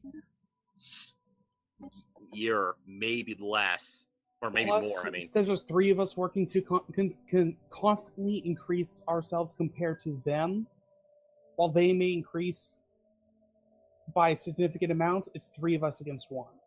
yeah. And the final bit you might want to take into account is that we have also that's also including the fact that like I can take on an unbidden fleet and demolish them while losing relatively few ships.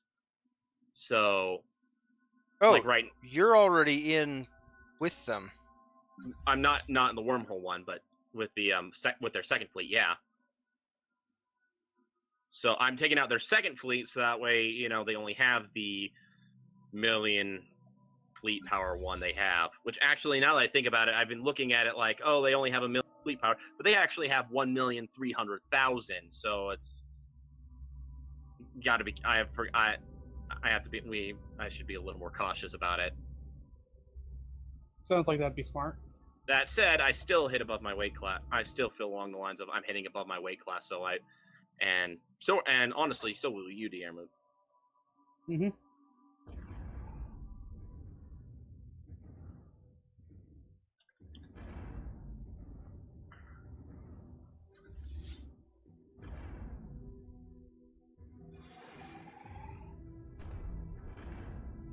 So yeah, like, see, I'm taking on this like 300 plus K fleet.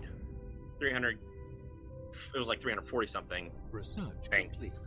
And I've only lost some Corvettes. I've only lost about 10 Corvettes there. I'm gonna get climate restoration. Nice. You'll be able to actually recolonize a lot of the worlds the Unbidden have. Yes.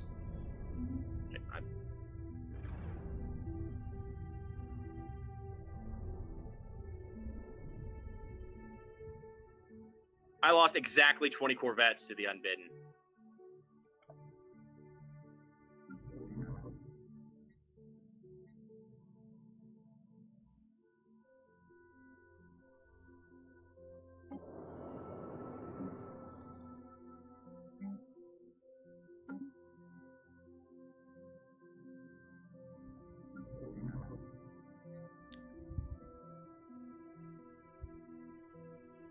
Construction complete.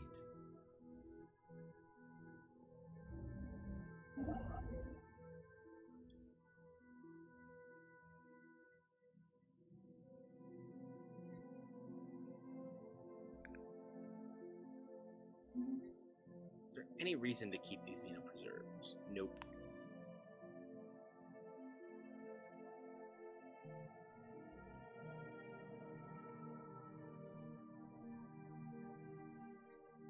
So yeah, I have wiped out the last roving Unbidden fleet. All that's left is what is in the portal system.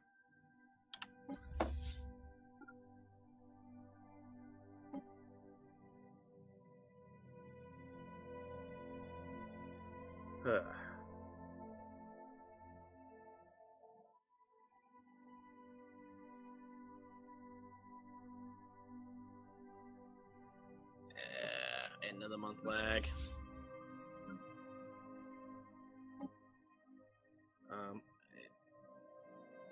Savings. Thank you.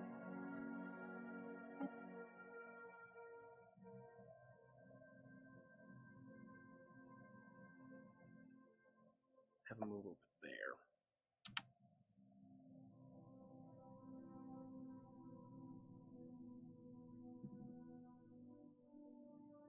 So yeah, with the way that this war is currently gone,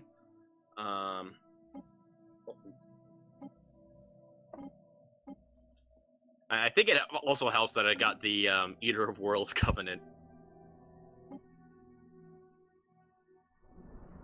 Because I'm pretty sure my fleet power wasn't quite this big.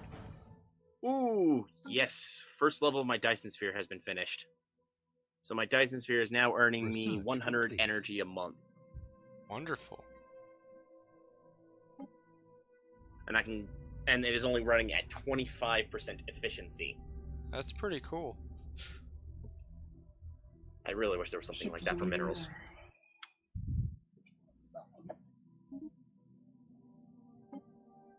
Yeah, so with my fleet out and about, I am earning 1,800 energy. Right, I forgot. My sectors also have stuff. Holy crap, okay. Forgot this. I forgot this again.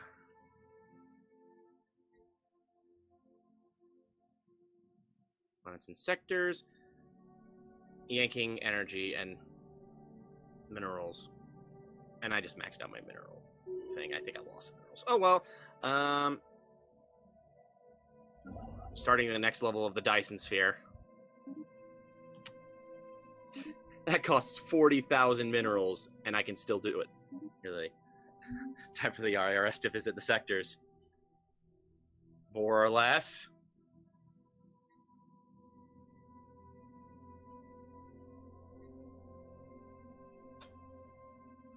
Are we ready to jump in on Kuma?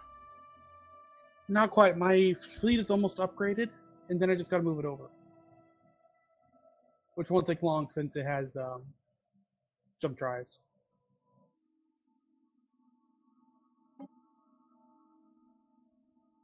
Uh-oh.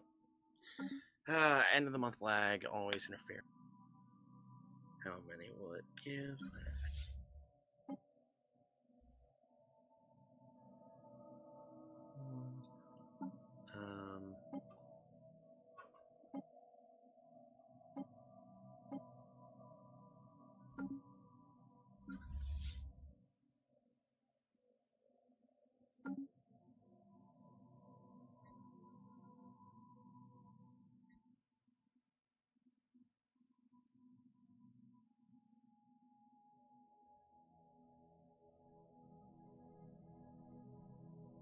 Not until I trade more for minerals. Kuma needs to have a monument built on it. This will probably be the big.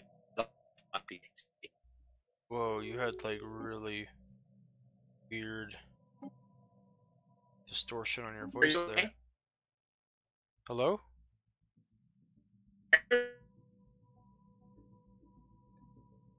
Hello? Whatever it is, it's on my end apparently. Odd. Here. Sounds better now, though. Much better. Yeah. Don't know what happened there. I thought for a moment it might. What happens if you declare Fallen Empire as your rival? Well, you can. Just remember that it gives a minus 100 to how their opinion on you. And if their opinion is, like, I think it's minus 75, or it might be minus 100. I don't know.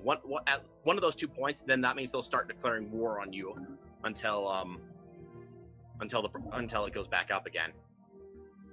So if you think you're capable of taking on these fallen empires, go ahead. Just be warned that their fleet powers are far greater than yours. They're still pretty decent. I think me and, like, if you look at, like... I'll declare a rivalry against the Peacekeepers. They'll still have a plus 7 toward me. Just be warned that if you do that, it might actually start dropping from there, because sometimes things like that will change. Anywho, my fleet, I'm entering orbit to gonna finish repairing the damage from the battle with the previous Unbidden fleet. And then I will be ready for, and then once they're repaired, my fleet is moving over. Okay. I'm coming in from the other side so that I'm hopefully a little farther away, so I don't just jump right on top of them. Yeah, that's probably a good idea. Which is why I'm coming in the way I am. I'm waiting till I'm a little bit farther along before I flip it pretty much to one of the next systems over. Yeah, I'd suggest coming in from southwest. Yeah, southwest from Kuma, like from the like say. I'm planning on more west. I hadn't exactly planned exactly where I was planning on. Yeah, west, southwest, somewhere, so we don't jump in right on top of them, and we will actually engage at range because they are better at. They're better close up. So you have all these carrier classes. I'm actually still upgrading my ships. Sorry. You're not forgiven. I didn't expect to be. Good. So what were you upgrading your fleet with? Just out of Mega curiosity. cannons. Oh, you actually have some. You actually have some ships with mega cannons in there, but not all of them. But not all of them actually have the shield bearer class corvette. All it really is a shield. It is literally nothing but shields and stuff to power the shield. And to move them a little faster. Fair enough. Holy crap, that is. Do they not even have a weapon? Nope. It's to keep them as cheap as possible. That sounds terrible. They're meant to absorb a little bit of fire so that my Hey, I literally have a class. stuff can get a little closer. Yeah, I mean, I literally have a class that it is exactly that. It is literally just. I don't even have shields on them though. They're literally. Do you call them the bait class? I call them the martyr. It's so dumb. Why do your people die for you? Because we are their god. Yeah, to be fair, on the martyr class, that was initially made when I was fighting an Awakened Empire and losing, and it's only been tweaked a bit since then. But I don't actually. Strategy. Yeah, I don't actually use that regularly though. I don't have that as any of them at the moment. All my corvettes currently are my missionary class, which have Gauss cannons and torpedoes. Gauss as well as cannons? Gauss cannons, torpedoes, psionic shields, armor. They're a lot more. They have a lot more. They're a lot more likely to survive an attack hitting them. That said, a lot of the unbidden attacks will most likely ignore that. Will likely kill them in one shot anyway. Which is why I initially made the martyr class, because back when I redesigned it, it was with the idea of I would literally just throw a stream of martyr class corvettes at them, pulling their fleets to the other side of the system when we jumped in and basically sniped the wormhole.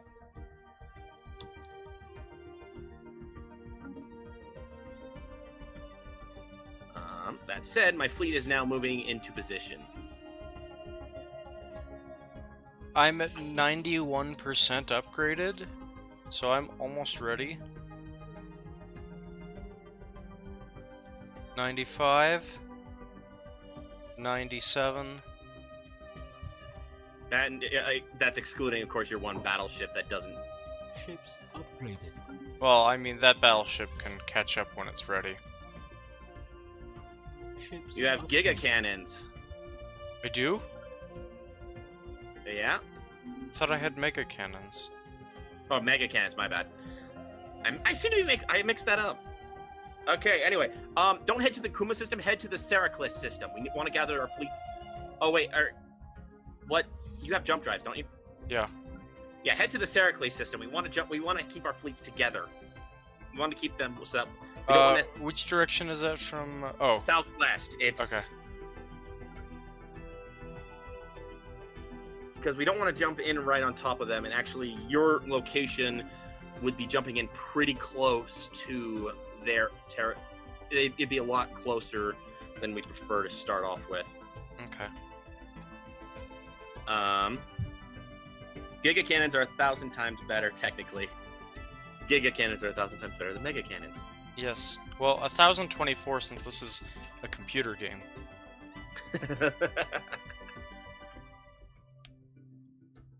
Ships upgraded.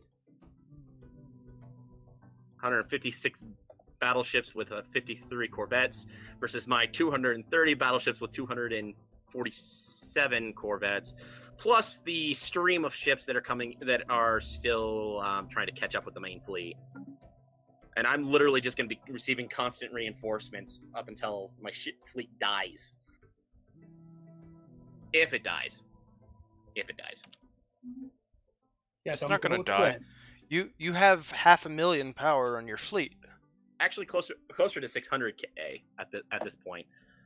Yeah, plus my 50k plus Diermood's what, 200k? 246k. Okay, so 240 plus 600 is 840 plus almost 660k is. We have almost 1 million fleet power between us. It's like 900,000, right? Yeah. Well, you guys ready for this? This would be the end of the stream. This will be the end of the stream if we do it now. Next week we'll be dealing with the aftermath of either the Unbidden being defeated, or us losing our entire fleets to the Unbidden. And then we're screwed. Yeah. Okay, I say let's go. Let's do it. Yeah. Okay. End of the month lag.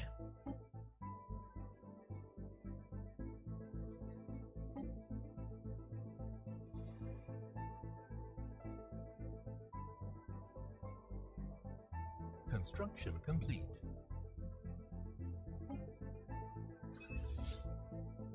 Well, you can save ahead of time if we wanted to save ahead of time. I mean, we could save and save. But that wouldn't be the honest thing to do. And besides, I think we'd be playing in Iron Man mode if it was possible for multiplayer. My fleet is in the system. Oh, didn't know you already started jumping. Oh, sorry. He did say he was going to. I missed it. I must have missed it then. That doesn't mean that I had jumped. Yeah, I've no one in there. Mine's gonna be at least 10 more days.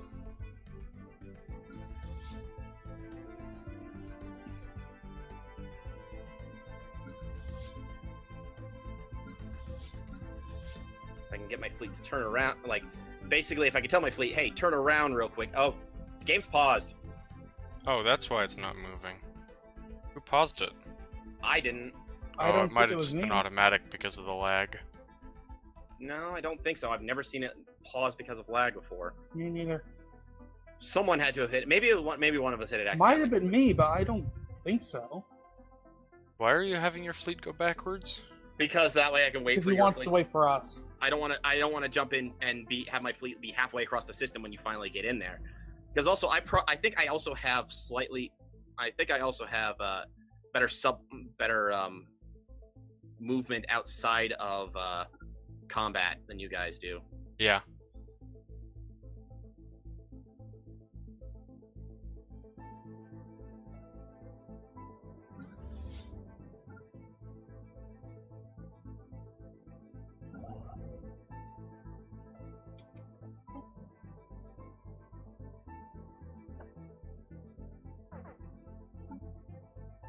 Okay, getting better biolabs.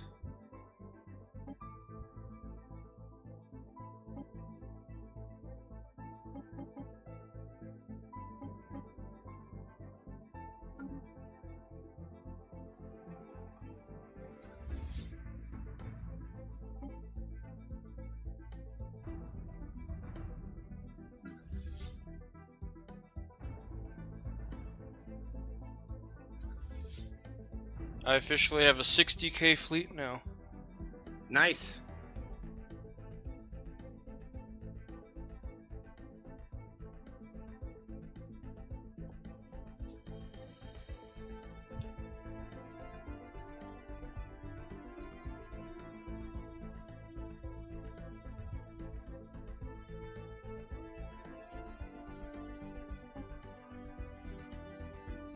And Bidden Fleet is not moving, so we're also gonna. It looks like we're also gonna have to deal with the space stations over there, which is not gonna go super well. No, this would be a little easier if we didn't have to deal with that at the same time. I swear it used to actually move across the system.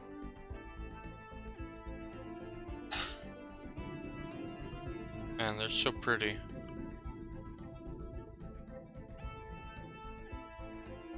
It'd be nice if they weren't, like... Jerking.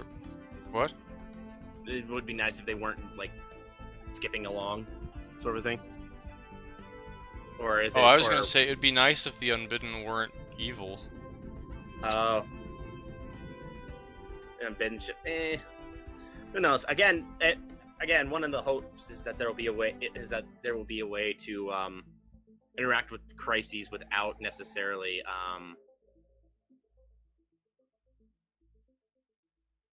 without it being a fight. Okay, I'm having my fleet turn around ever so slightly, just for a bit, so that way, again, I don't pull too far ahead. Assuming it will actually catch up at some point, because it seems like, yeah, I'm lagging out a ton. I think we all are a bit, but it definitely seems to be more prevalent with you right now for some reason. I don't know why. The Unbidden look like the luminescent jellyfish in space. Actually, yeah.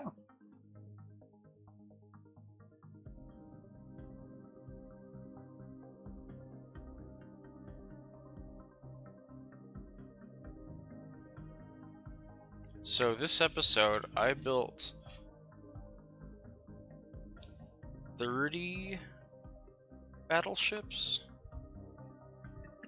I queued up more in the last 10 minutes. More than 30? I've queued up more than 30 in the last 10 minutes. This is how much resources I throw around. I'm just happy that none of mine are in the negative. Fair enough. I don't have a little, but it's not negative. Construction complete. Yeah, if you notice, there are several individual battleships I have in this, and they will just keep on showing up. I have 12 of them currently, trying to catch up with my main fleet, and I am building at least another 1, 2, 3, 4, 5, 6, 7, 8, 9 at a time. Wait, that's wrong. Do you think it would work if we hit the speed button? No, I don't think it would. I think it would cause the lag moments to be longer. Okay. I wonder, like, the thing is that I have plenty of RAM and I have a decent processor, but I wonder if it's just not allocating enough to the game, you know? Maybe. I'm wondering too, because as I mentioned, like, I feel like it has something to do with, it has to be something about the internet connection, because I mentioned Watch when I upgrade my computer eventually, because I'm actually working on getting everything I need. Oh, wait, I hit agree. I meant not to. It would be so What fun. did you do? I joined a federation. Leave the moment you can if that's an issue. Oh no, you were given association status. Remember, that's not actually joining the Federation. Oh. It's just basically you're gaining trust with all of the members of the Federation. Okay. I'm fine with that. That does, like, if they go to war, I'm not brought into it, right? You're not pulled in. Okay. It's close. It's not exactly the same, but it's closer to a non-aggression pact with the Federation than anything else. Whoop! My fleet is now engaged. Yep.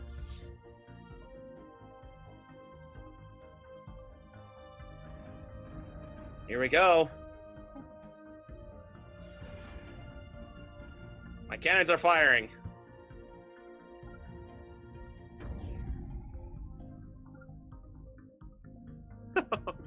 Oh man, this is... What are all the little red things underneath those ships? That is the effect of the space stations, which is why I didn't like the fact that we were going to be fighting under them. Ah. Well, in their case, it's also smarter that they didn't move for that reason. Yeah, but I mean, the rest of the fleets that ever show up in the Kuma system always go after what's ever in the Kuma system, rather than wait for whatever's coming. That said, I don't remember exactly what it does, but it does make your vessels power down slightly. You notice my fleet power has shrunk close to 6. It has shrunk several points. Oh yeah. Yeah, about 100k. Well, maybe like 80k. I don't remember what it was before. 80.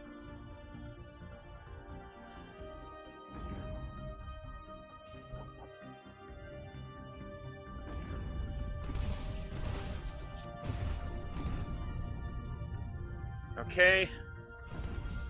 Where one of those space stations is about to go down. Once the first one goes down, then it will hopefully help out. Well, actually, both of them have to go down, really, because they're in overlapping arcs, and the outer one is actually the one that's causing a big problem. Oh, I'm lagging. Oh, goody. You actually engaged? Oh no, it's something else. What happened? He just I backstabbed think you. I just made a mistake when I was reading what I was reading, so it may not be bad. I was looking at their fleet. I was looking at their fleet points, trying to determine how strong they actually are. It's just this 1 million that doesn't specify a little bit more. 1,300,000. Yeah, I mentioned read that. it wrong. I thought it read 1.5 million. I was like, wait, what? There we go. Oh, lag is the reason that the million hasn't gone down yet. In actuality, it has dropped at least 50k since the fight began. Which is good. Is that because the two... No, it has dropped 50k because I've been killing ships, and I also wiped out their 2 space stations, which was about 30k. I think I started engaging. Yes, I'm hitting him. Awesome. My fleet is going to take most of the fire here. I'm luckily I'm though. good with that. Yeah, of course you guys are. I'm going after the other space station. Well, you'll engage the unbidden the moment they actually get involved. I had to pull out, try to help with the lag issue.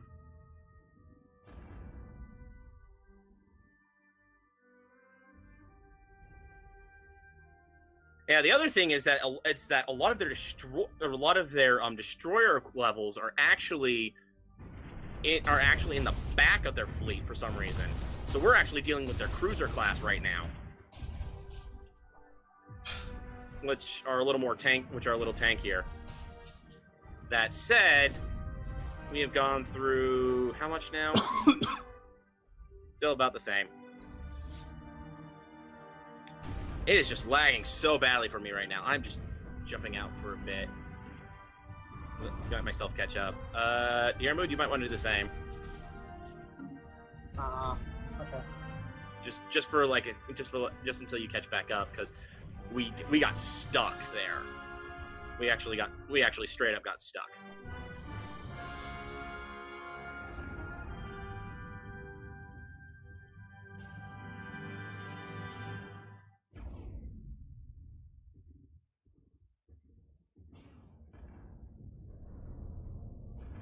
Yeah, they have dropped down another decent amount. However, I am losing most of my corvettes at this point. Math, your fleet is so slow. Oh well, no wonder you're still only on level 3 thrusters. Kill more ships, the frame rate demands it. Oh well, we're if we select a huge chunk of our own fleets and disband them, that'll speed up the frame rate. That would also definitely speed up where this fight is going.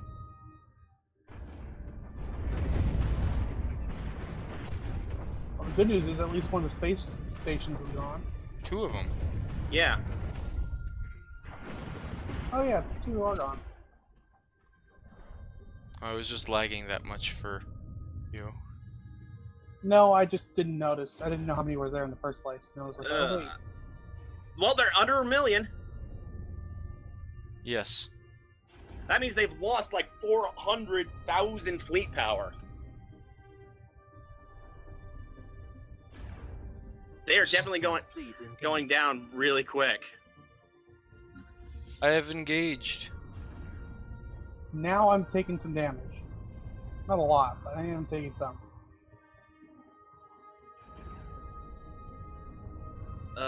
My Corvettes have been decimated. I've lost 200 of the darn things. The biggest thing I'm losing are some of my shield Corvettes. I have 200 Corvettes that are joining the fight right now. If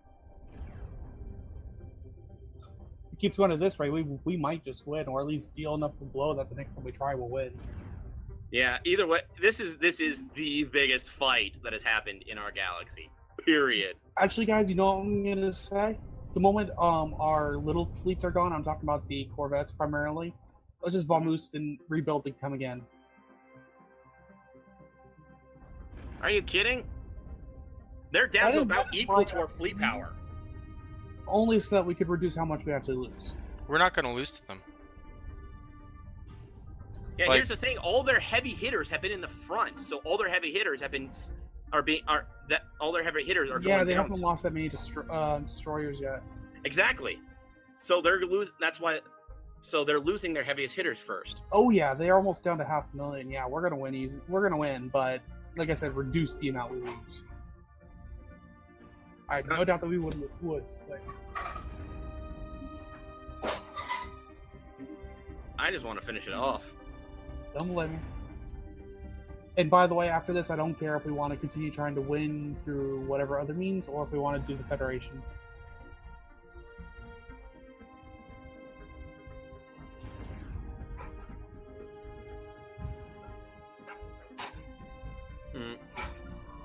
Someone just sent me some. Oh no! It just timed out.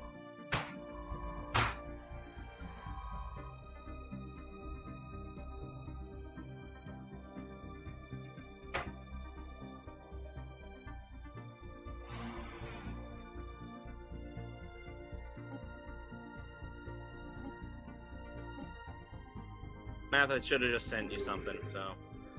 So yeah, their fleet is now down to about where mine was when we started.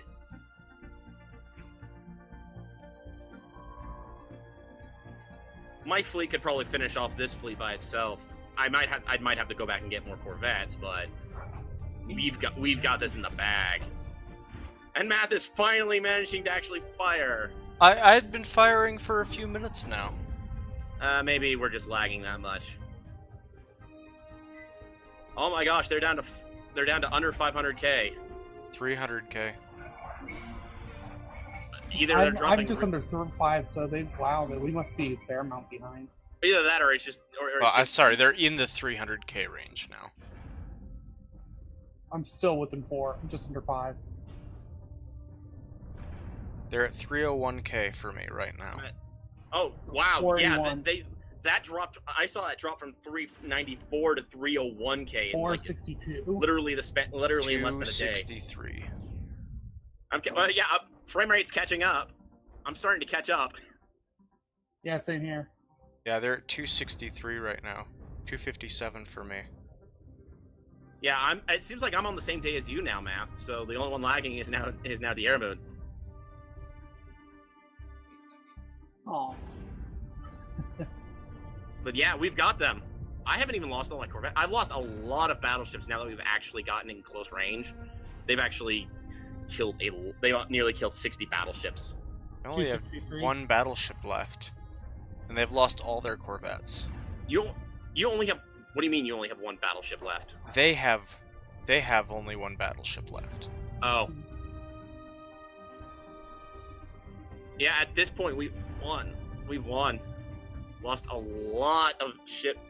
I lost a lot of battleships for this, but nothing I can't go and reclaim. Especially when fleet power goes down, resources go back up. They're down to 9 cruisers and 51 escorts for me.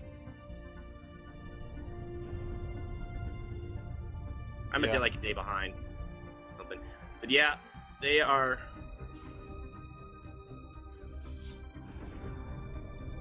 Oh, man. This is it. And I mean, they've lost. Oh, yeah. This is what happens when you mess with our galaxy. Yeah. We take 5 weeks to do anything about it. Well, it's not that we weren't doing anything about it. We just didn't have the combined power to do much. We just didn't have the combined power to hit their most fortified system. We were taking down all their subfleets. We were picking them off. We were keeping them from expanding for decades, despite them having immense fleets right off the bat. Thank you, Gondor. Yes, thank you, Gondor. The true Gondor was the Beldross. May they long be remembered. Yeah. Remember, they were the ones who were there, and they were the ones wiped. Them and the Prosicans, I think. Plus, my little vassal that came from the Prosicans. Poor guys. They didn't stand a chance. This is it. They are down to 4 ships on my screen. Yep.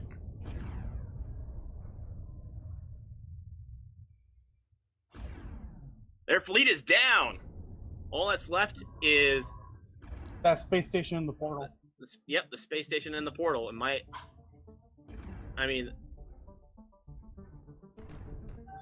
the portal has a lot. Didn't give me a research project. You probably didn't destroy any ships, but I mean, you only get so much from them. It's end of the month lag. Yep, win.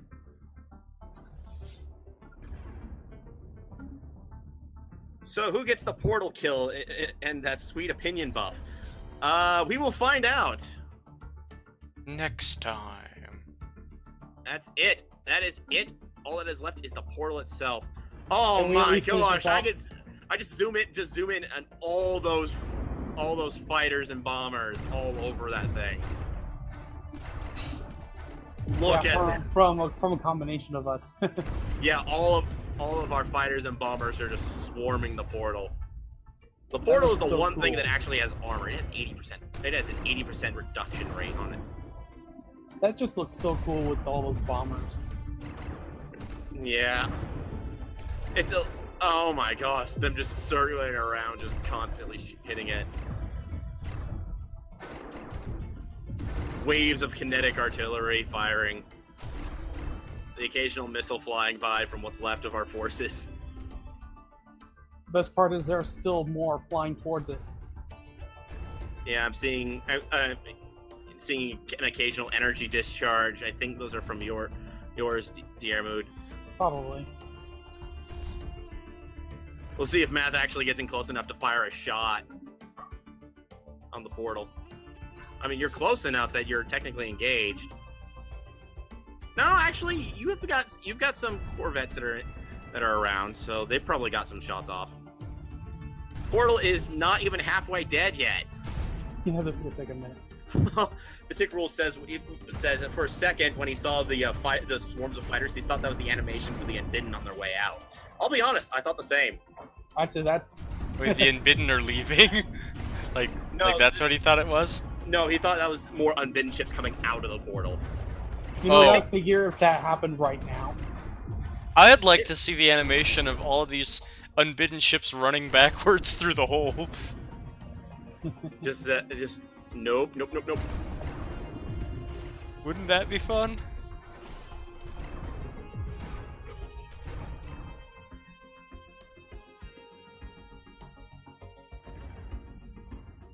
So many ships.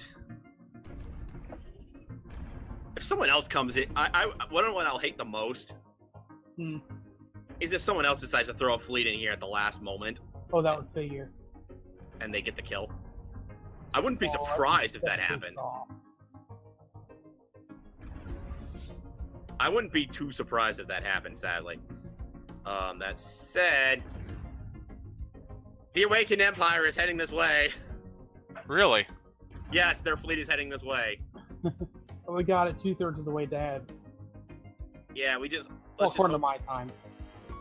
yeah, about that. It's under Actually, 20,000. roughly the same time, according to what I'm looking at. Yeah, it's because a lot of the The lag was coming from the big battle.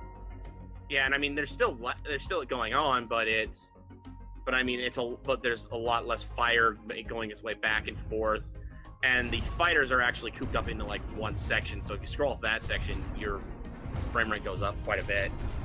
But yeah, I think once the Million fleet was actually dead, now everyone else is like, oh, the wormhole is open. Let's go get it. We want that buff. Yeah. Well, they're at 20% of what they used to be at.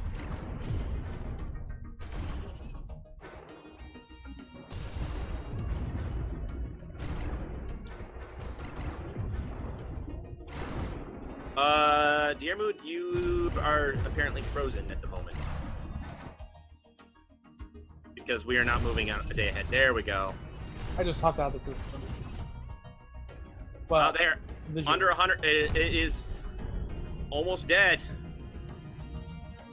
I want to see it die. End of the month lag spike. No. So close. So close. We've gone over half an hour. Most of this half hour has been watching the Unbidden been watching this fight. I was watching the lag as the Unbidden die forever in our system. Yep. Like 20,000 health left. 15, 13, 10.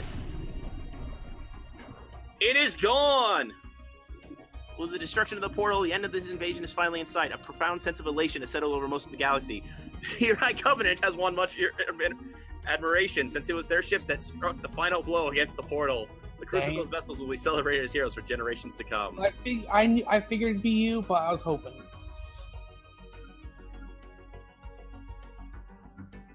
I mean, I do have quite a few carrier class around there, so I figured that there's a chance that one of mine could have gotten the final blow. Yep. The Unbidden event hasn't actually come off of our But I did get a special project off of that.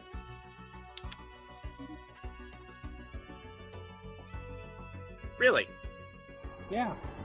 Oh, the last vestiges of the extra-dimensional invaders has been wiped out, hopefully ridding the galaxy of this threat for good. Sentients everywhere are celebrating the news of this great victory, safe at last in the knowledge that they won't be harvested as food by these strange energy creatures after all. Perhaps this is the beginning of a new era of galactic cooperation and friendship. Our spiritual armor has weathered yet another storm. Get a whole bunch of unity. Oh, yes. I didn't actually get...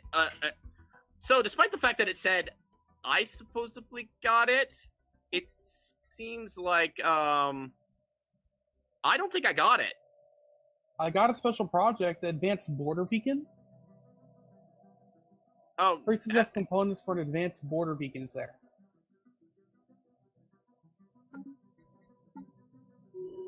yeah, I'm wondering. Yeah, I mean, I was thinking I hadn't got it because I checked the Awakened Empire's opinion of me and it hadn't changed. But I checked someone else's, and yeah, I got a plus 40 for destroyed a dimensional portal. So, but it's like plus 40 and it's minus 5 a year. Yeah, the galaxy really appreciates me. I appreciate you. Yeah, so. And I So mean it. So before I'm so glad that thing is gone. So before we consider trying to shut this down for the evening, do we want because there's something we could do if we wanted to end this season here? Did we want to try to end? Did we want to end it here or continue for a little bit more? Is there really anything to continue on? I mean, the only thing, unless we want to suddenly turn this into a PvP style, we already know that. The next one I would recommend we probably up the ante by making it more that. Well, yeah, I think that I kind of want to take out these fallen empires. Okay, we could do that, and I mean, because I'm still upset that the Bella Makosa vestige has been preventing me from colonizing these planets, and I also hate the whatever they are, The other Veral Empire? Vive protectors. They're terrible too. So we'll do it at least for another session or two. Is that the consensus I'm getting? I'm fine with that. Same Great. here, but if Yeah. we were gonna just Yeah. call it after that, then we might as well have done it now. Yeah, so I lost 72 battleships in that fight and 222 corvettes. Oh, maybe you can teach your pilots to fly better for the next fight. Oh, you shut up! You barely lost anyone because you barely got involved in the fight. I mean, I just my tactician said better tactics. Their tactics were don't be in the fight. I mean, isn't that Let the the- best let- tactic of all? Let them go first. Yeah. How many ships did you lose, Diermood? Dang it. Where do I see the? Where do I see There should be that? the fleet combat stats up at the top, unless you guys erased it already. I did, yes. Dang it, then Is there another way to see it? no. We would just have to go back in the video and take a look. I lost no ships. Yeah, I do believe. Somehow that does not surprise me. I know Yeah. I lost most of my corvettes and I think one of my battleships. Yeah. My fleet strength did not really lower much. Yeah. Well, I think this is a good place to wrap up. We'll come back next week. Yep. So without further ado, everybody, I hope you enjoyed watching us wipe out the unbidden fleets. Once and for all. May the scourge be forever cursed by Okay. all of our respective nations. And we will see you all next time. See you. Bye.